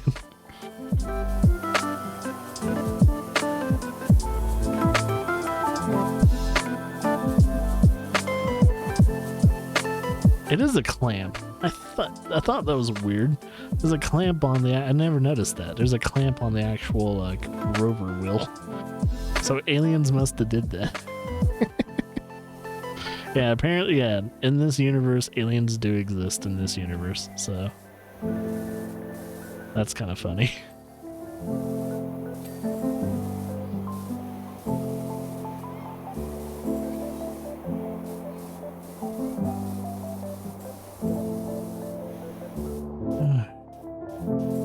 What else is dirty? Stop spraying for a second and see.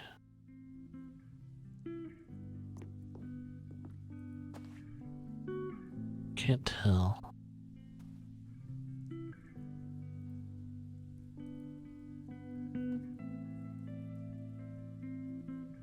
I can't tell.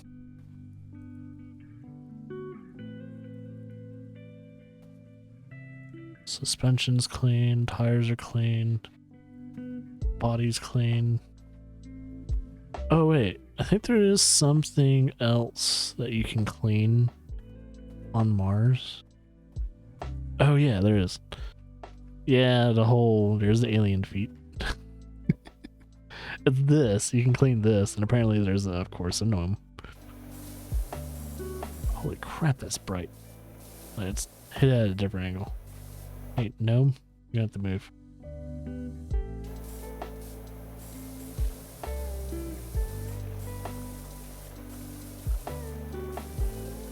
Yeah, I guess this is like a hatch or something like that.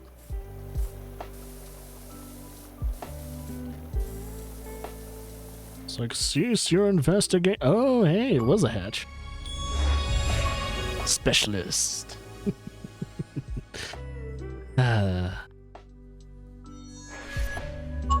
So yeah, I didn't fully clean the rover, but I needed to clean the hatch for the Martians.